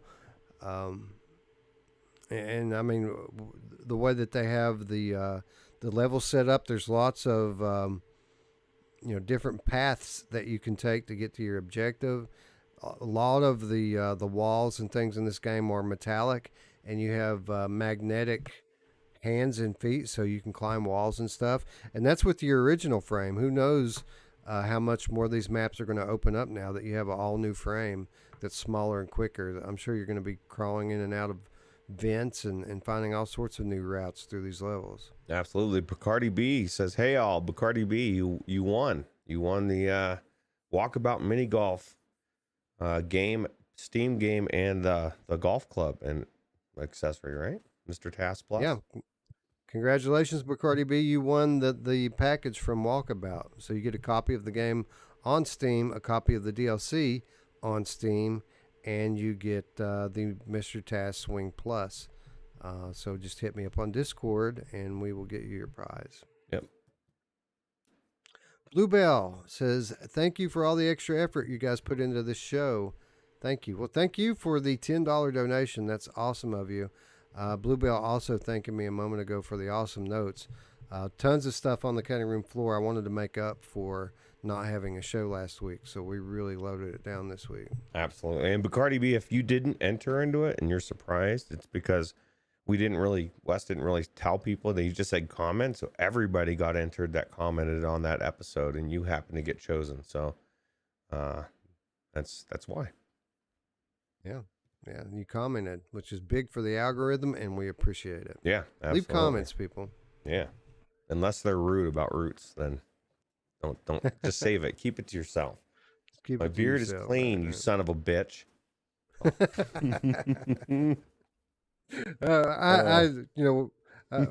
got a little triggered there for a moment. I got a little triggered for a moment, and I went to reply to it, and YouTube's like, I think that comment violates our community guidelines. Are you sure that you want to say that? And I was like, you're right. I probably shouldn't. That's funny. Anyway, I'm kind of excited for this, Roots. Again, I felt like people really focused on the negative points of the original game, and it really got a bad rap. Plus, it didn't run very well on PSVR, which didn't help anything either. But I enjoyed the original one. This game looks like a notable step up from the original in every way. So I look very much forward to checking it out next month as we scramble to play all these fucking games before the 2022 show gets here. I know. The next game I'm excited we're about to talk to. I'm just excited to get to play through it fully, right?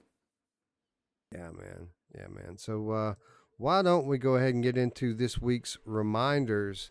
And we have quite a bit that's coming out this week.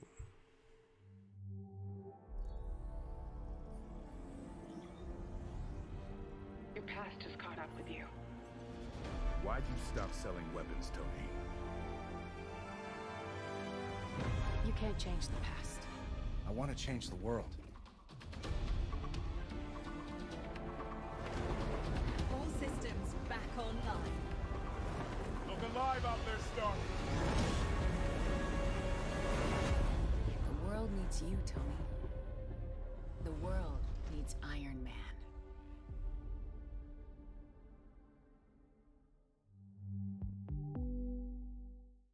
I think it'll be good.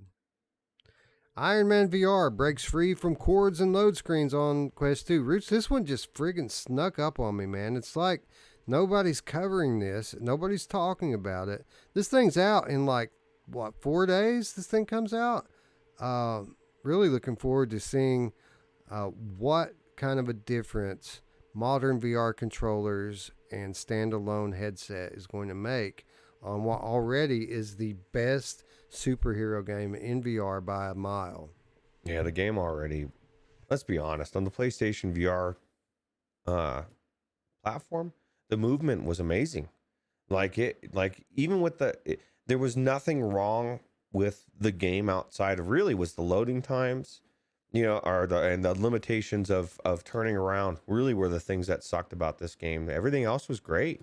And so now getting to play it with both of those things fixed for me, because I kind of stopped partway through, and now I want to play the whole thing. We were saying we never really had a great superhero game in VR until this came out, and now we've got a better way to play it, and I'm excited. Ludo says, I feared this will be an interactive movie like the Spider-Man one, but nice, but zero replayability. Well, you're right and you're wrong. There is a lot of like cinema style stuff. It is kind of a cinematic experience between the levels. But when you get into the levels and you're in the air and you're Iron Man, you're talking about some of the funnest arcade style gameplay that I've experienced in VR. It's really, really good. Yeah.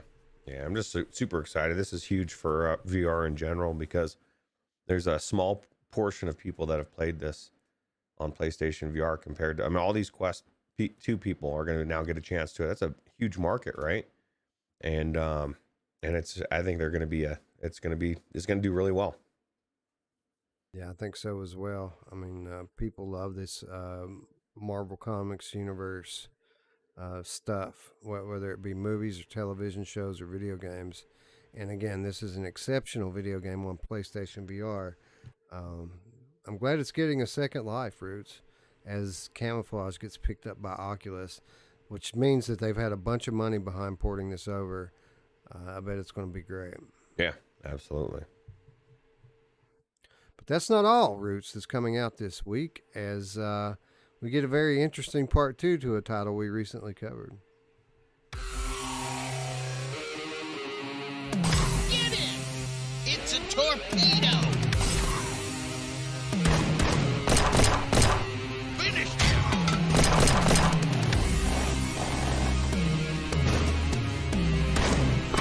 Why are you teaching me a high level of violence?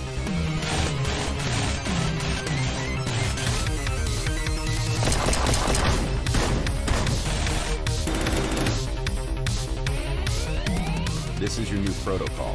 Find me. Okay, then let's shoot faster and with both hands.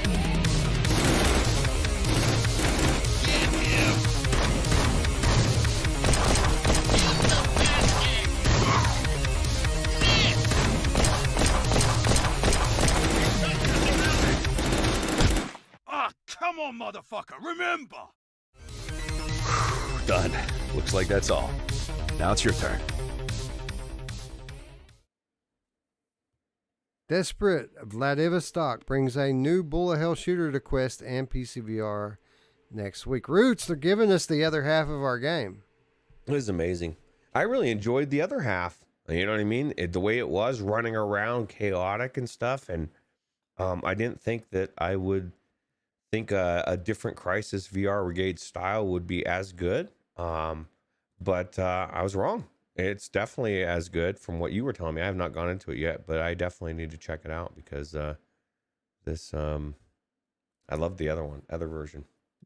Well, it's a nice addition. I don't know if I would say it's as good. It's nice to have a story campaign, right, to play through. Even though, since this game is adapted for Quest, there is no running around like on the other one. This one's completely stationary. Which is fitting, right? Because if you're on Quest, you don't have legs. Right. Yeah, absolutely. Yeah, you don't need legs. Come on, Zuck. What are you doing? Come on, man. Come on, man. But anyway, this is very similar to Federation 77 in terms of gameplay. It's just structured differently. The game is structured more like a Crisis Brigade style, scene-based story campaign with over 50 unique scenes that you play through on this. We can't go into a lot of detail. We are still under a review embargo with it. We're allowed to talk about it, but we're not allowed to give like definitive conclusions or gameplay footage of it yet. But we will be covering this one in the coming weeks. And I got to be honest, Ruuts, it feels like the other half of the game. Like they put out those 2 modes, 5 maps on PC for Fed 77. This feels just like another mode for that game. And if you put the 2 of them together, then you've got a full-fledged game. Well, I think it's cool because the Quest people don't get left out, right? And as I can't say anything about the Quest version. I really enjoy the PC VR version.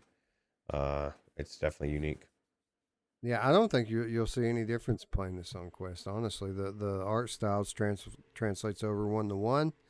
I think they could have done Fed 77 on Quest if they wanted to. I don't know. It was just weird. There's all sorts of weirdness surrounding this title and its predecessor and how everything kind of came together. But I'm glad that we're getting the other half of it now. I enjoyed the first one. I think that everyone's going to enjoy this if they enjoyed that. It is certainly difficult. It's one of those games that you're going to have to play and replay to get it down. But all the gameplay mechanics that we love from Fed 77 present here, aside from the locomotion. I think Wolvie will love it because it's a very gun-oriented game, right?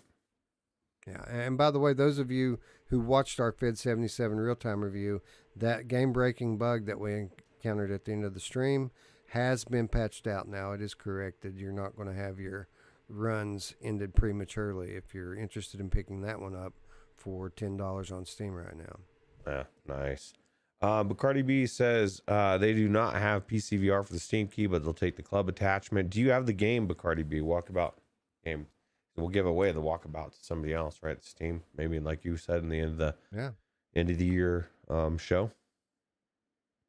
Wes Ruuts. I am Ruuts. I don't have PCVR for the Steam keys for Walkabout. I'll take the club attachment, but if you want to redraw for the Walkabout and download content, why don't we do that right now, Ruuts? Yeah, we can do that right now. And I think we'll send Bacardi B the club attachment, and we'll give the games away to someone else. Oh, that'd be awesome. There we go. Thank you, Bacardi B, for letting us know. Maybe Tiffany will win. Wait a minute. I don't think Tiffany left a comment. Tiffany, why didn't you leave a comment? You could have won. You could have won, Tiffany. Tiffany already has Walkabout. That's why. Plus, she was in the video. Like, why does she need to leave a comment when she's on the video? And as you know, whenever Tiffany's in the video, she makes most of the comments. Oh, man. She doesn't stop talking. And you know what's funny is I don't want her to. It's just such a joy to be around. What do you think of, and this is kind of putting us in a spot, you in a spot. What do you think about, Bacardi B says they own the game, but they don't own the downloadable content. Do you think the show could pick up the downloadable content for Bacardi B, the $3? Sure. Yeah, absolutely. Yeah, because I think you deserve to play. That's the best course out there. Although I don't know if I can. I don't know if we can. If we can gift DLC, then we'll certainly do it. I don't know if we can, Roots. I don't know if Oculus will let you do that. That's weird. Why would you? Come on, man. If I can figure out a way to do that, I will. But I don't think it will. I think we've tried to do that before, and Oculus won't let you buy keys for DLC. Okay. Well, we'll try. We'll see. We'll see what we can do. Yeah. Anyway, let's see who wins these games. Random.org, random number generator for a second time. This episode gives us the number 8. Congratulations, number 8. You are the winner. Oh, God. Who's number 8? Not Tiffany. We know that. I got to bring it back up. I closed it out already. So the best part of playing Walkabout is playing with Tiffany. That is the best part. Through that. Although Team Without Parole thrashed her, me and Brian killed.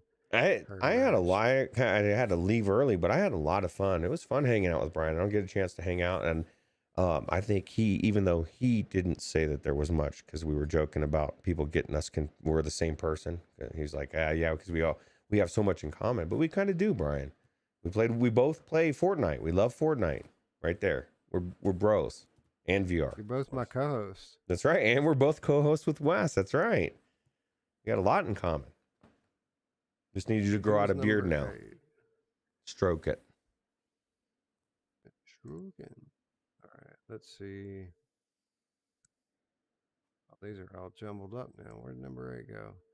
Serial Killer, the not so scary game cat. Oh, they may not have PCVR. We'll see. The comment was Brian, Tiff, and I have played a few times crossplay. I have this on Steam. Oh, And well, I've then we never got to had do it any again. Audio issues. Oh, there you go. I'm glad he said that in the comment, right? Yeah, that's true. But I don't know if he has the. You know what we DLC or could not. do? We could reward the people that are here, and we could give it to somebody here in the chat right now that actually says that they need it. Or maybe we could do a verbal. That's true. That's very true. So, the first person in chat on my screen, on my chat, the first person to answer this question will receive a copy of Walkabout Mini Golf on Steam, along with the 20,000 Leagues DLC. And the question is, name any other Walkabout DLC that has launched up until now. That's First easy. one to name any Walkabout DLC will win the prize. On Steam platform only. Well, what about future? Because somebody already put one out there that. I think I said that has launched already. Did I Oh, say that? well, you better put something else in there, mystery person. Spry guy. By now, you guys have all seen it. Tech. What did Tech put? Techno tax. Dude, you need to put something in there, Tech. Are we giving away the room? No, that's on Q2CVR on Thursday. Mash is giving away 10 copies of the Room VR. Everybody go there for the special Room VR episode. I think it's Warmark. Am I right? Looks like Warmark from here. Yeah, it was definitely Warmark. All right, hit me up. You are the winner. Look at Thank you, Tiffany. Warmark. You already got it, Tiff. Well, you may not have Steam version. Tiffany could have used the keys to bring somebody else into the game. That's You true. never know. A friend, who knows? She does like to jump around to different teams. You know who else loves to jump around to different teams? My mom! Different type of jumping around, though. Congrats, Warmark. Thank you, Bacardi B, for allowing us to regift your prize. Absolutely. Yeah, and Mash is going to be playing Beat Saber, yes, while he's giving away those room keys. Absolutely. And Garden of the Sea. I will call it its proper name. I think we need to cover that one, Roots, just to make him play it. I think we should check it out because actually, and this is be honest, people legitimately like it. And they say it's the Animal Crossing of VR.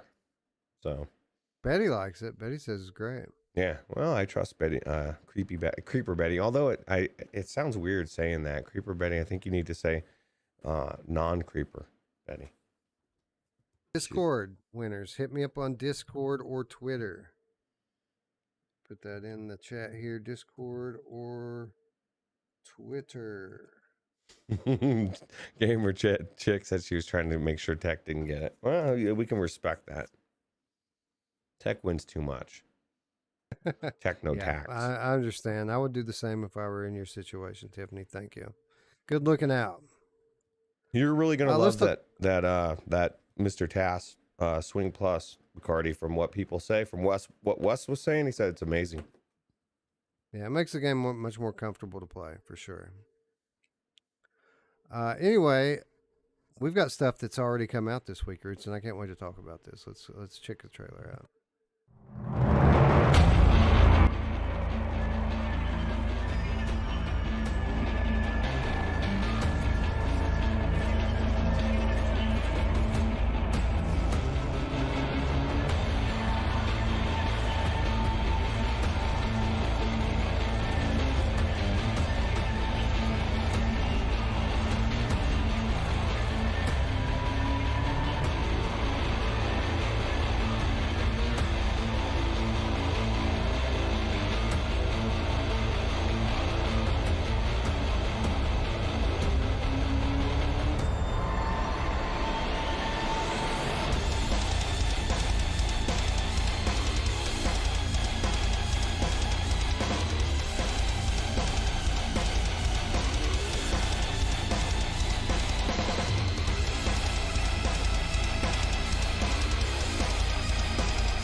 Finally, as originally covered, listen to this, Roots, as originally covered on Virtual Strangers episode 24, Beast Shall Rise has finally entered into early access on Steam. Roots, we did it. Our Jesus Radar is here. I can't believe it, man. This has been a long time coming, right?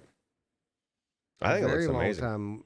We originally covered this game for the first time in 2019. Oh wow! And yeah, man, this is cool. This is a story of perseverance from a friend of the channel, a single dev team who works on game development in their spare time, has a full-time day job, works on the VR at night, and yeah, many years in the making.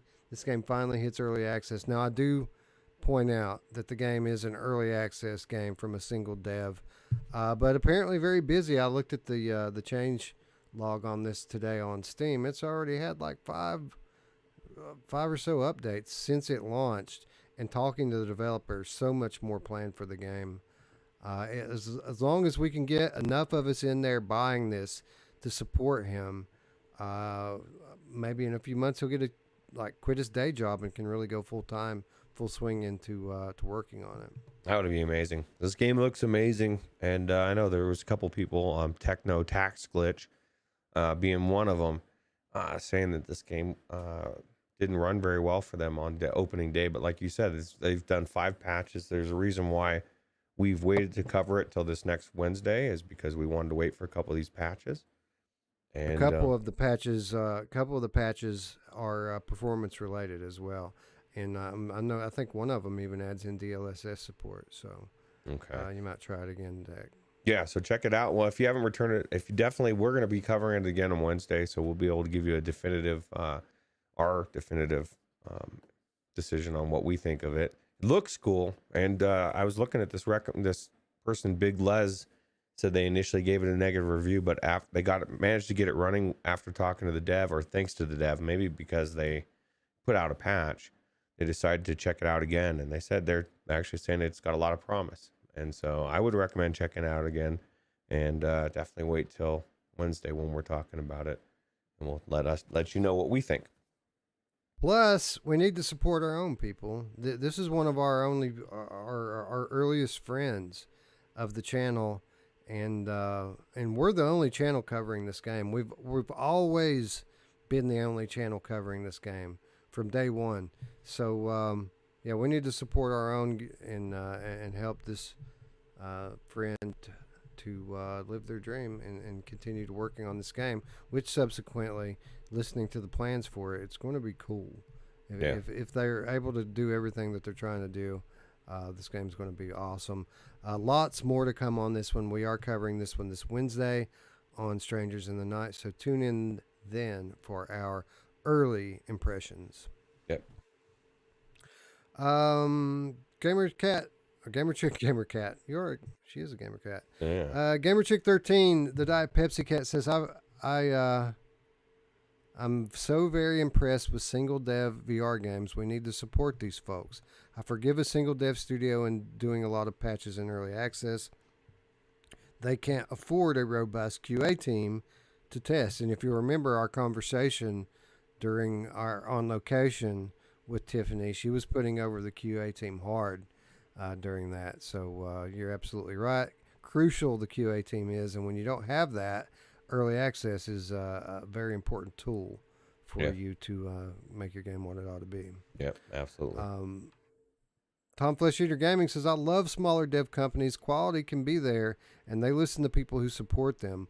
Always respect that. Speaking of which, this isn't the only old friend of the channel that's finally making it over into Steam Early Access this week. It's an amazing time for our friends, Roots.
As originally covered on Virtual Strangers, episode 79, Patagon, formerly known as Patagon the Forbidden Island, will be making its way into Steam Early Access this month, November 2022. Ruuts, another one that's been a long time coming. This coming from Something Awesome Games after a successful Kickstarter run, finally launching into Steam Early Access. Patagon is a first-person open-world VR steampunk adventure shooter. It's fun and easy to play. The game takes place in an alternate steampunk reality where the British Empire has never ended. Battle giant monsters and dinosaurs while you explore an unmapped island. The gameplay involves stealth, action, puzzles, and trying to outwit an extremely dangerous environment. But don't worry, you'll have steampunk weapons by your side like a steam rifle and the Tesla gun, as well as explosive traps. The game begins with you landing on Sand Dollar Island. You are looking for the map that will lead you to Patagon. To get the map, you'll have to explore an entire island filled with wild animals and looking to make you their next lunch. You'll have to use all your cunning to make it back in one piece. So again, Ruuts, this is early access title from a small dev team. It's planned to be in early access for approximately 1 year. There's one mission that's going to be available in the game at launch with 3 levels to the mission. They're going to add a lot more content over the course of the next year as they work their way through early access. Much like Tiffany was talking about a moment ago, they need to get it out there, get some feedback so that they can work on this thing. But again, man, amazing to see this kind of thing come to fruition. This is the type of stuff we started this channel to highlight, and now we're seeing it all come together. And what timing for this and Beast Shall Rise to release in the Steam Early Access in the same week. It's kind of nuts. That is crazy. I mean, especially how far away distance-wise in episodes those were, too, and they both came out at the same time. I think this looks pretty cool. I like the fact that just the way that you grab your weapons, right? You're switching weapons, and I'm assuming toggling that thing and just swapping weapons on the fly. A bunch of different stuff. Wolveraza says there's dinosaurs. Was there dinosaurs in there? Yes, there are dinosaurs on this island, Sand Dollar Island. Wow, it's crazy. It's scary. Wolveraza says, well, I remember them posting on Facebook a while back at the start, had a revolver pointed at a T-Rex. I was like, what's that going to do? Could be fun, though. Yeah. Again, it's early access, and the footage that we're seeing here, a little bit more bare bones than their kind of Kickstarter launch trailer that they put out there. But it looks cool, man. I like the concept, and I'm willing to support these smaller dev teams to help them to achieve their vision for the game, which was very robust at the time and striking. Yeah. So congratulations to them. They just got the approval from Steam. I'm not sure exactly what day this is going to drop on, but what I am sure of is that we will be covering it when it happens. You know what I'm sure of? In a couple segments, when I have to choose which game I'm wishlisting, I'm going to give you a spoiler alert right here. Here it is. Here, this is the game. Well, I will give you a spoiler alert. Me too. This was the game I chose to wishlist today. It looks good, man. I just think it has potential to be really chaotic and crazy, and that's what I want out of a shooter like this. So yeah, and when you look at like their early trailer, you can see where their vision was for this game. If they can make it look anything like that, this is going to be an amazing adventure. Again, you're pretty much just getting the prelude in the early access version. There's a lot more game to come here. Yep. And by the way, I don't know if we mentioned about Beast Shall Rise. It's part of the Halloween sale on Steam right now. It's $20 off or 20% off. $20 Holy off. crap! It's free. It's free. Yeah.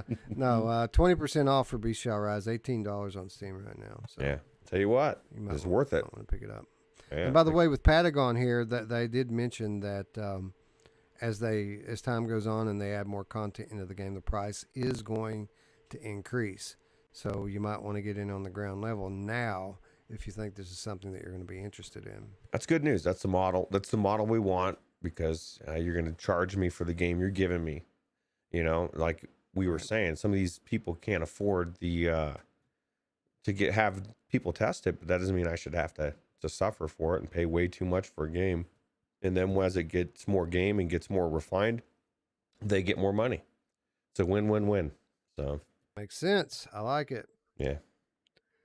Anyway, that's what's out this week. Roots, let's do a Viveport report. We haven't done one of these in a while, and it is Halloween time. And apparently there's been a Halloween event going on that completely flew over our heads while we've been away. A few days left on this one, so you might want to get in here and take advantage of it while it's still going on. First of all, Ancient Dungeon VR going out free to all Infinity annual members. All you have to do if you're an Infinity annual subscriber is go in and launch this game, and it will remain in your library forever, whether or not you continue your subscription on. So this is a theme that I want people to focus on, because somebody was saying earlier in the chat, and I think it was one of the games we were covering up front. I can't remember what it was.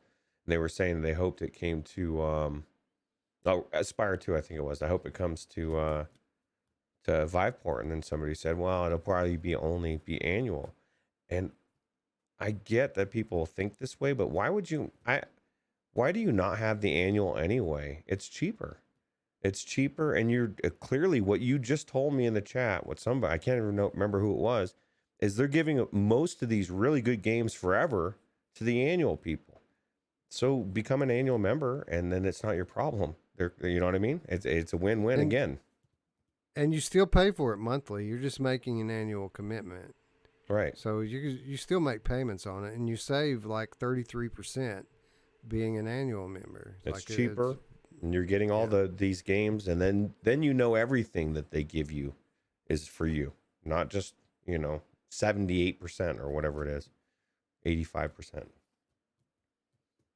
Anyway, wait, that's not all. Head into our haunted Viverse world for a chance to get a free month of Viveport Infinity. So they've got a Halloween-themed world in their metaverse thing called Viverse. I don't even think you have to have VR for that. I think you can go into it flat. Oh, really? That'd be cool. I'm not 100% sure, but I think you can do it on a flat screen. But there's things hidden around this Viverse world, this Halloween world, and there's treats hidden everywhere, including codes for a free month of Viveport Infinity. So if you don't have Infinity, you might want to get in here and grab yourself a free month. This event only goes on for about 3 or 4 more days, so you want to check it out now. Yeah, absolutely. Something else I noticed, Roots, when I got reading down through here and I made it to the terms and conditions, I read a line that says this: to redeem the 3 extra months of Infinity, go to the redeem page and claim before November 30th. So I said 3 extra months, what's that? And I continued to read on down to the Go ahead. The frequently asked questions. And it says that basically anyone who subscribes to Viveport Infinity Annual is going to get an extra 3 months tacked on at no charge. So you get 15 months instead of 12. But you have to go in and claim your code during the promotion period, which again only lasts for about 3 more days. So if you're going to join now, you'll get 15 months of Viveport Infinity, but only while only paying for 12 months. Yeah, absolutely.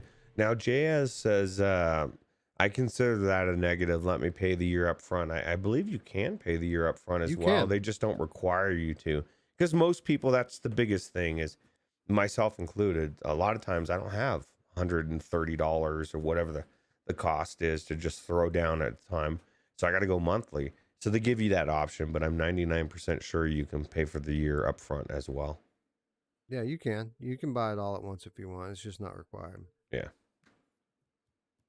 Anyway, lots of cool stuff going on there for Halloween. They also have Rain Dance Immersive going on right now, which is a kind of a digital arts medium that they have every year. So there's a number of interesting experiences available for the next few days on Infinity as well. So a good time to be an Infinity subscriber. Yeah, I still think it's the best deal in VR, and especially if you're new to VR and you don't have any games to play, or you have a few games to play, you have hundreds of games to play, even if you're not even talking about these annual ones. So, yeah, JS says that the option for the annual pay all at once has been removed as of a few months ago. Oh wow! They might have done that to avoid confusion because a lot of people were getting confused about which one they had to buy. So I don't know. I don't know if it's still there anymore or not. Yeah, that's weird. That would be weird. I think it should be there.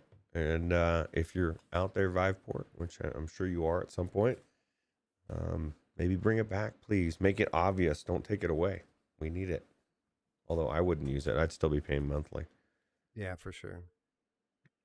Anyway, that brings us to our wish list segment. This is where we ask you to join us as we all do our part to support the developers out there by taking just a moment and clicking to add something to our wish list. That's all it takes is just a minute and a click from you, and it means the world to many of these developers, especially the smaller ones, like Patagon, like Something Awesome Games and Patagon, which is the title which Ruuts and I are both going to wish list this week. Yeah, man. Like again, this is a kind of a big deal. There's a reason why they continually ask people to wish list their games. It's because it really helps them a lot. Get the word out there, get them noticed on the store, and also helps them to gauge interest in their games. So yeah, I just noticed as I was wish listing the game, Ryan Brandon has also wish listed the game. So we appreciate it. Shout out Ryan Brandon. Thank you. Yep. Such an easy thing to do, and again, it means the world to a lot of these developers. Yep, absolutely. Boom. Added to my wish list. Tom Flesh Eater Gaming says, I added Blood Wash by Puppet Combo. Good call. What was that game you were talking about on Choo Choo Charles? Wednesday? Choo Choo Charles. Yeah, look it up on Steam. It's just such a weird game, man. And supposedly somebody said there's a mod coming for it, or I don't exactly remember why. Somebody said something about it was somehow going to be VR, or maybe they were talking about putting it into Reshade. But there we go. Well, why don't we do that? That thing looked weird. It did look weird, and it's multiplayer, and you're using guns and shooting off your train. And the fact that you're actually going around from location to location, and there's more to it. It's a little bit more depth than you would think. It looked cool, different. Mr. Tasselhoff, we have a winner for our Swing Plus giveaway. Bacardi B is the winner. So we'll try to get you their shipping details after the show, if you don't already have them. Tass says he wants a Back 4 Blood VR mod. See, that's the beauty of where PlayStation VR is coming in. Those kind of games are coming, and as people are like not really thinking about that part of it, and they're thinking about their specific IPs, that kind of stuff is right around the corner. Looper, the Underground Game Cat, Ultra Wings 2 has exited early access and added HOTAS support. Oh my God. That sounds good, huh? Yeah. Congrats to Ultra Wings. Yeah. 2. I'll tell you what, I love my HOTAS, although I haven't used it forever. Mr. Tesselhoff says I can reach out on Discord or they can hit me up. So Bacardi B, if you're still in the chat, Tass says to hit him up. And if not, I'll be the middleman. I don't care. I can get your info over to him. Anyway, that's going to bring us to our final reminder this week and actually, no. One more thing. Go get your free stuff, people. There's awesome free stuff on Epic Games Store. The PS Plus games are getting ready to turn over. There's cool free stuff. The Epic Games Store has a new release on it, Ruuts. Just came out. Saturnalia horror game. Looks awesome. Yeah, well, I kind of blame you, Wes. Like whenever you used to do the segment, man, I was up on the free shit every week. I got everything. And as soon as you stopped telling me what I needed to get for free, I stopped. I was like, oh my God, I forgot. I don't know when the last game I got for Epic was for free. I need Here's to go the thing. over there. We could still do free stuff and killer deals, but it would be a whole fucking show of its own. Like with all the stuff that's on sale and free right now, we literally could have done 2 hours on free stuff and killer deals today. It's crazy. Yeah, we had to pick and choose what we cover, and if we're gonna do headlines, we can't really focus on all that stuff. I think Go pick it up. You do a really good job of picking good news, especially good news that nobody else seems to know is out there. Man, the hell's wrong with these people? I don't know, man. They need to get their heads out of their collective asses. That's what I can say. Or they need to hire Wes. We'll leave or it you there. could hire Wes. Yes, that's true. They could do that. They could do that. I'd go for it, bro. Just hit me up. Anyways, let's move to our final set of reminders this week and every week, and that is how you can do your part to support us, our channel, and our community. Of course, if you haven't already, click the big red button already and subscribe. But don't forget to ring the bell as well so that you can be notified when we go live, which we've been doing a lot lately. Even if we have been missing shows, we've been streaming some gameplay, and it's been a lot of fun. I did notice that, Wes, when I was, like I said, I was doing Anchor. There was like 5 things that I skipped over because they were things that just don't translate to an all audio episode. You know what I mean? So it's kind of like you can't really listen to people play a game. You mean you didn't upload to the podcast services my 6.5 hour playthrough and analysis of Here They Lie? I thought about it. I should ask you, because if you think it would be something that somebody could get something out of just listening to without seeing it, because I figure some of these things, it'd be good. Maybe that would be good. You put it over there in audio and they're like, what is happening? I got to go see what's happening on that episode. And it brings them over to YouTube where they should be to begin with, right? That would probably not be terrible. Like there's enough discussion and philosophy in the stream that there would be some benefit to it, though it would be kind of hard for people to follow along if they don't get the visuals with it as well. So I don't know. I eventually, maybe next year, I'm going to boil it all down so that you don't have to go through the full 6 hours to kind of get all of the finer points that we discuss when we play it. You know what would be a good idea? When Masher goes through it, and I'll go through it again, and then we could do that breakdown together on a special episode, just talking about Here They Lie, and we can, because I need to pick your brain, Wes. I need to know what's happening in this thing, because that's a crazy world. Well, I'd be down for it, man. I'm always down to talk about that game. I love it. It's so great. Well, Spry Guy just convinced me. I'm going to put it over there. So if you're listening to this episode and you're like screaming at the thing and saying, yes, us audio people want to hear it, Spry Guy convinced me. I'm going to put it over there after the show. Well, Spry Guy said, I listened to the 6 hour episode while working. Well, there you go, man. Thank you for doing that. What'd you think, Spry Guy? Was it entertaining? We were all over the place with that one, man. Anyway, if you haven't checked out the episode of Here They Lie or the full playthrough that we did last week, I highly recommend that you do so. This might be my favorite live stream I've ever done. You said that was your most fun, right? Yeah, I loved it. It was great because things are starting to gel with for me with that game. Like before, it's kind of like theories and ideas, but this playthrough, I'm starting to get a little bit more concrete in my beliefs. Everything's kind of starting to fit together, and I think that we have a definitive answer in terms of what that game's trying to do.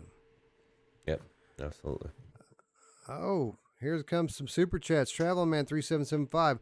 Keep the shows coming. Great stuff. Thank you, Traveling Man. Dark Angel being the awesome caboose for 650. Thank you. Yep. Anyway, if you'd like to do your part to help support us, to do a little something extra, you can also support us by joining our Patreon. $3 per month. That's all we ask. Gives you access to our weekly show notes, insider updates, exclusive content, all for less than $1 per week. And you get our eternal gratitude for helping us be able to do things like walkabout giveaways and, whatever else it was I said a minute ago that people would be paying for. I forgot. Yeah, absolutely. Probably Iron Man VR. I think we're going to have to buy Iron Man VR on Quest. So that's thanks to supporters like our patrons, like Traveling Man and Dark Angel and Bluebell. Everyone who supports us in this way, very much appreciated. We're able to do so much more because of your support, and we very much appreciate it. Yep, absolutely. And we're gonna do take two on our merchandise attempt, as I finally got my refund for the imperfections on this, and we're gonna go back in and try to get it right this time. That's awesome. Well, you know what? It never works out. The best one never is the first one, right? I think. Right. Anyway. I think we're going to try Redbubble this time. I went on Redbubble. There's so many cool VR t-shirts on there. I ordered a bunch, like for myself. I've got a bunch of cool VR shirts coming this week. It's going to be awesome. Well, that's the best part about looking into it for the show, right? Is you've been looking for cool VR shirts for a while. Looks like Awesome Tatum. Oh, sorry. Go ahead. I was going to say, a lot of these smaller developers use Redbubble for the merchandise. That's where our Synth Rider shirts came from, was Redbubble.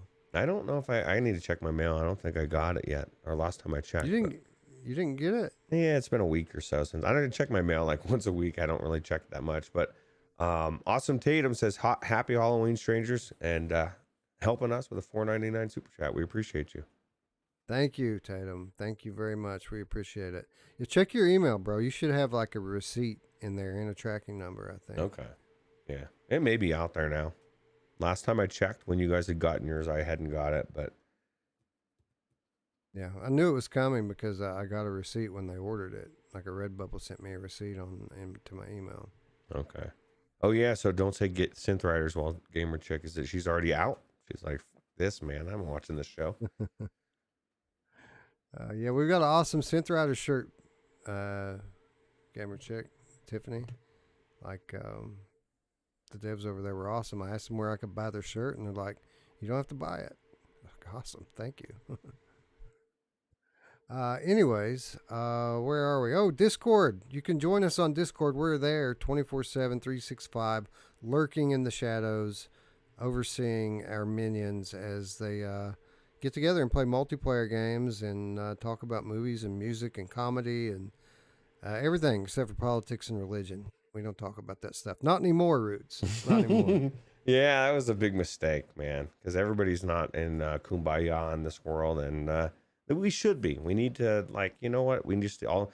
So my mom used to say, what do you want for your birthday? Mother's Day? I just want all you 5 kids to get along.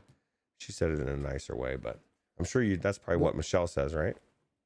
Once upon a time, Roots, people could discuss their differences in a mature manner and agree to disagree. Not anymore, man. The media on both sides has programmed people to hate both people who don't see the world the same way that they do. So we just avoid those topics altogether these days. And that's both sides. That's how I kind of feel like I'm in the middle looking around like, what is happening? But yeah, I just enjoy VR, and we'll enjoy flat games and pretend. Flat games, how dare you? I hate you. How dare you? Anyway, Tom Flish Shooter Gaming, we all need to be in harmony and have humility. Agreed, sir. Agreed. We all have the same enemy, and it's the people who are setting us against one another. So we need to try to keep that in mind. And turn the fucking TV off, people. I love everybody. Get your information somewhere else. Mm-hmm. Absolutely. Anyway, Gamerchick says, yep, I'm the organizer of Tuesday Synth Riders. I'm Gamerchick. Yeah, I got to hand it to Tiffany. I've never played Synth Riders multiplayer, but she invites me every week. I'm always working or something, man. I can't play it. She doesn't invite me anymore. She stopped. She still invites me. I don't know. I might still get an invite for all I know. I just, I don't think I get an invite. I think you left I've never me even out. played it. Somebody said it was kind of like Mario Kart. Is that right? Like Mario? Like a similar structure to the way that you kind of play it. I don't think so. I mean, I don't know. For me, what it was is I got put off by the fact that people took off the actual skill to it. It's like, so there's no penalty to messing up, and so everybody gets to stay in. No, if I'm gonna play it, you knock people out. You're out. Sorry, you don't like to be sitting there for 5 minutes. You got to do as good as Ruuts. Actually, being honest, I get knocked out pretty quick that way. But either way, it needs to be a competition. Bluebell hasn't played it either. Yeah, we need to get in there sometime. Tiffany's invited me enough times that I need to try to make it happen at one time. But I am typically busy or working or something when she invites me, so I don't just blow it off for nothing. Almost like the other night when you said somebody invited you. Oh yeah, it was Pop 1 Friday night. Pop 1 Friday night. Wes is like, yeah, I'm working. Thanks, Yeah, but yeah, it's there's always Pop 1 on Fridays. There's always Synth Routers on Tuesdays. We've got some multiplayer going on our channel and our Discord channel. I mean, our server. We need some Weasel Wednesdays multiplayer, or Tuesdays, or whatever. I have to say Wednesday, bro, is not. Oh a good yeah, day no, for where are me. you gonna fit it in? That's right. You're gonna put it in between PSVR without parole, PSVR 2 without parole. Anyways, be sure to tune in this Wednesday as we cover Moss Book 2 and Beast Shall Rise. We got a bunch of Moss keys to give away. I think we got a few Steam keys and a few Quest keys to give away. So we're going to allow people to pick their platform this time. How cool. What an amazing thing to win. Such a cool game. Yep. Anyway, with that said, friends, I'd like to thank all of you once again for watching. For Ruuts, I'm Wes. We will see you in a couple days. Bye. Take it easy.